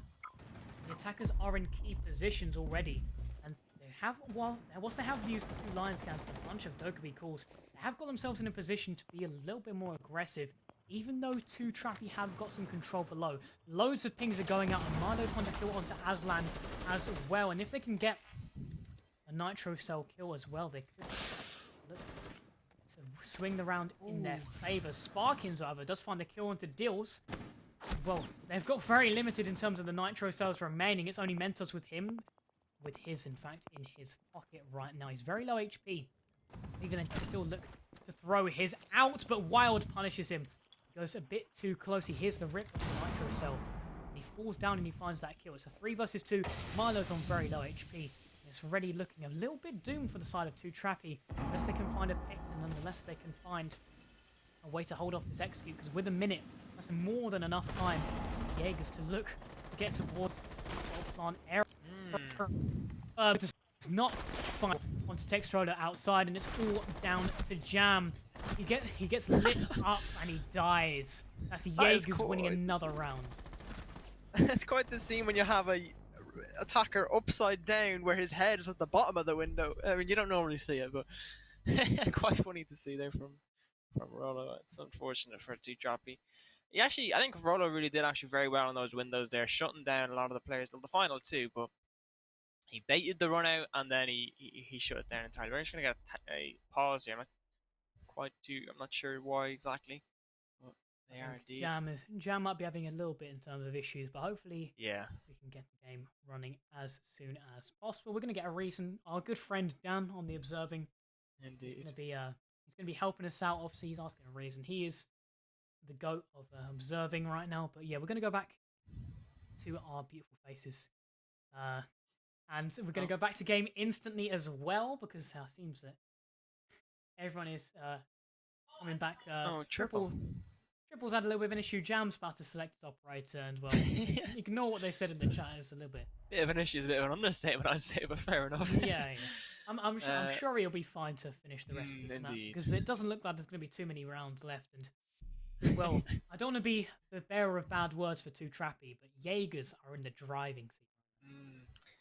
I was gonna say the Clash because they seem to be sticking it, but nah, they will be six picking it off to the IQ, which is a good six pick, I'd say, because obviously Clash is just quite restricting, especially on a map like Coastline where, I mean, the angles are almost infinite. You know what I mean? Like there's so much cut-off points that you don't really get too much out of Clash. I'd say normally, you definitely can find a use for it, but yeah. Either way, we're gonna see. Wait, I didn't spot that. A blitz on Aslan. I mean, I'm excited because I know Aslan likes his blitz, and we're gonna see a, what's it? Blackbeard on Sparkins and Ash on Wild. So these are not really operators I normally see on the respective people because I do know the lads. I'm anticipating a rush is basically what I'm saying here, because you have Ash, which is obviously just to open the door, I'd say, and then you have, which you could use a Gaunt 6, but yeah, we'll see. I'm quite excited to see how this round goes now. They've got all the utilities to be able to do something like that, and yeah, some they have got funky. technically two shields if you count the Blackbeard shield as a shield, but we'll see where they look to try and get towards. It seems that some of them have spawned over towards the main gate, and well, they might come flooding straight through service. The Blitz is actually going to repel up towards the top floor, so it seems that we can use the Blitz as more of a roam. Yeah, I imagine there's probably going to be a bit of a roam clear for now, but then later on they're going to use it to to execute the site. Combined with the flashbangs and all that sort of stuff. Flashbangs obviously being very, very, very useful right now. Very punishing for the defenders. They're very strong. So they're actually opting to go in through VIP wall, which is definitely not a bad shout at all. And to get top floor control here, which shouldn't be too difficult when you have a blitz completely running at them. Quite intimidating. And I think that's actually a good example of the new IQ change, obviously, where you can ping through the walls onto the gadgets right there. IQ, it might have been a drone, but I think probably IQ to be fair. Yeah, it is quite strong. Obviously, you just to see that in action with the Blitz shooting it as well. But yeah, Milo has got a C4 set up right now, and he has got. I'm also looking over towards that area, but Blitz just runs straight over the area, and Aslan is bearing down any enemies that might come in his way. While shooting the counter, he does take a little bit of damage, but he's just going to run behind the Frost, and Frost loses a life. Deals something Frost right there. Unfortunately, does lose while trying to play rather aggressively on that second floor, and well, that is one member already gone for the side of 2TRAPPY, and Frost nitro cells and breach charges are flying around. The span advantage is still in the favor of Jaegers, and they're just going to have to win these gunfights. Textroller kills Triple as well. 5 versus 3 right now, a minute remaining. And all of these operators that are so strong in this style of attack, the Jaegers are just going to come bounding towards the site. Luckily, Sparkins doesn't lose his life because of the shield he has on the front of his gun. Aslan finds a kill, a headshot onto Mentos. Wild finds yet another with that R4C, and Jam is the only remaining defender. He falls. Sparkins finds that kill. Flawless round yet again for the side of Jaegers, and they're just looking so convincing throughout all of these rounds, and they're going to be going to match point for the entirety of ECS. It's ECS finals. It's the final game. It might be the final round of the entire competition. And Jaegers, there is simply no way they can choke it now, but they will have to prove me wrong on that one. We'll see what happens as we head towards the final round. That's the caster's curse right there. There's no way they can choke it. Don't you worry, they'll show you the way. Well, I mean, hopefully not for their sake, but let's see. We're seeing a similar sort of, like, it's very, what's the word? Well, it's just a very, like, blitz, Blackbeard line Doki. I mean, it's the yellow meta with a Doki, you know what I mean? It's not normally what you kind of come to see, but it is kind of the coastline special because I know coastline was actually very, very big when the yellow meta was very strong on coastline, obviously being able to cut off so many angles instantly. And I suppose, funnily enough, so before I actually started working with Jaegers, this is kind of the style they played at, and this is where they were strong, right? Is they were good when they would, pick the blitz, the Doki, and they would just annoy you. Playing against them was not nice, but they've kind of opted for a more structured kind of approach recently in the last season. But I mean, this is kind of just their true roots coming back, if you understand what I'm saying. So yeah, they're going to look to play rather aggressively in this round. We already see the front door is open. There's someone standing still. This round is going to be absolutely huge because 2TRAPPY, everyone is looking to run out. Everyone is looking to be around, and will it come down to a knife fight? No, Jaegers want to win it perfectly. And well, the entirety of 2TRAPPY are going to run out towards the spawn. Aslan takes down Dills, who's playing rather aggressively, and well, I think 2TRAPPY might have just given up at this stage because Jaegers have just been looking so convincing throughout all of these rounds. Running into Kitchen Service is the blitz. They've even got control of Kitchen right now. It's a 5 versus 3 as well. 5 versus 2. Obviously, the blitz loses his life right there. The Mentors, there's only so much that you can do. He does do a little bit of a drop shot. There's a team kill that comes through as well for Sparkins. But Jam is the only remaining member for 2TRAPPY, and he loses his life. ECS Finals goes in the hands of Jaegers Esports. And well, a very convincing map, a very convincing game for the side of Jaegers Esports, and the ECS playoffs, ECS finals, the entirety of ECS is won by Jaegers Esports. What a series from Jaegers Esports, taking the third map with a 7-2 victory, which was obviously 2TRAPPY's pick. So, I mean, quite a dominant performance across the board from Jaegers. I think they only dropped one map in the entire ECS series, if that makes sense. So yeah, and that was on a best of 3, which obviously doesn't exactly matter because you can lose a map and then you win the series eventually. Yeah. I mean, dominant. I don't know, man. Like, that was just nothing short of complete and utter dominance from Jaegers so far in this entire. Well, not so far, just to conclude the entire series, obviously. Yeah, absolutely mental that. Yeah. Obviously, the final round was a little bit 2TRAPPY just trying to play aggressive for the sake of playing aggressive, realizing that they likely might not be able to win. But then again, Jaegers, they've won it fair and square, and they are your ECS champions. And I want to say thank you to everyone that's made ECS possible this year, from the fans and also to the people behind the scenes. Obviously, 100%. Lee and Paws are right here, but I also want to thank Dan as well on the observing, and also Yannick as well. Yannick has been here for the entire season doing the producing as well, and he's been doing a stellar job at that. But I want to thank you all for checking in with ECS as well throughout the season, and also throughout this final. I want to say a big congratulations to Jaegers Esports as well. And Paws, do you have anything to finish the day off with? Oh, well, I suppose one other thank you will probably go out to Mr. Eback, because he has done at least 2, maybe potentially more, like 2, like solo producing casts, that sort of thing, and it really helps, get ECS out there. So that's a very big thanks to Eback once again, and everyone else who you mentioned.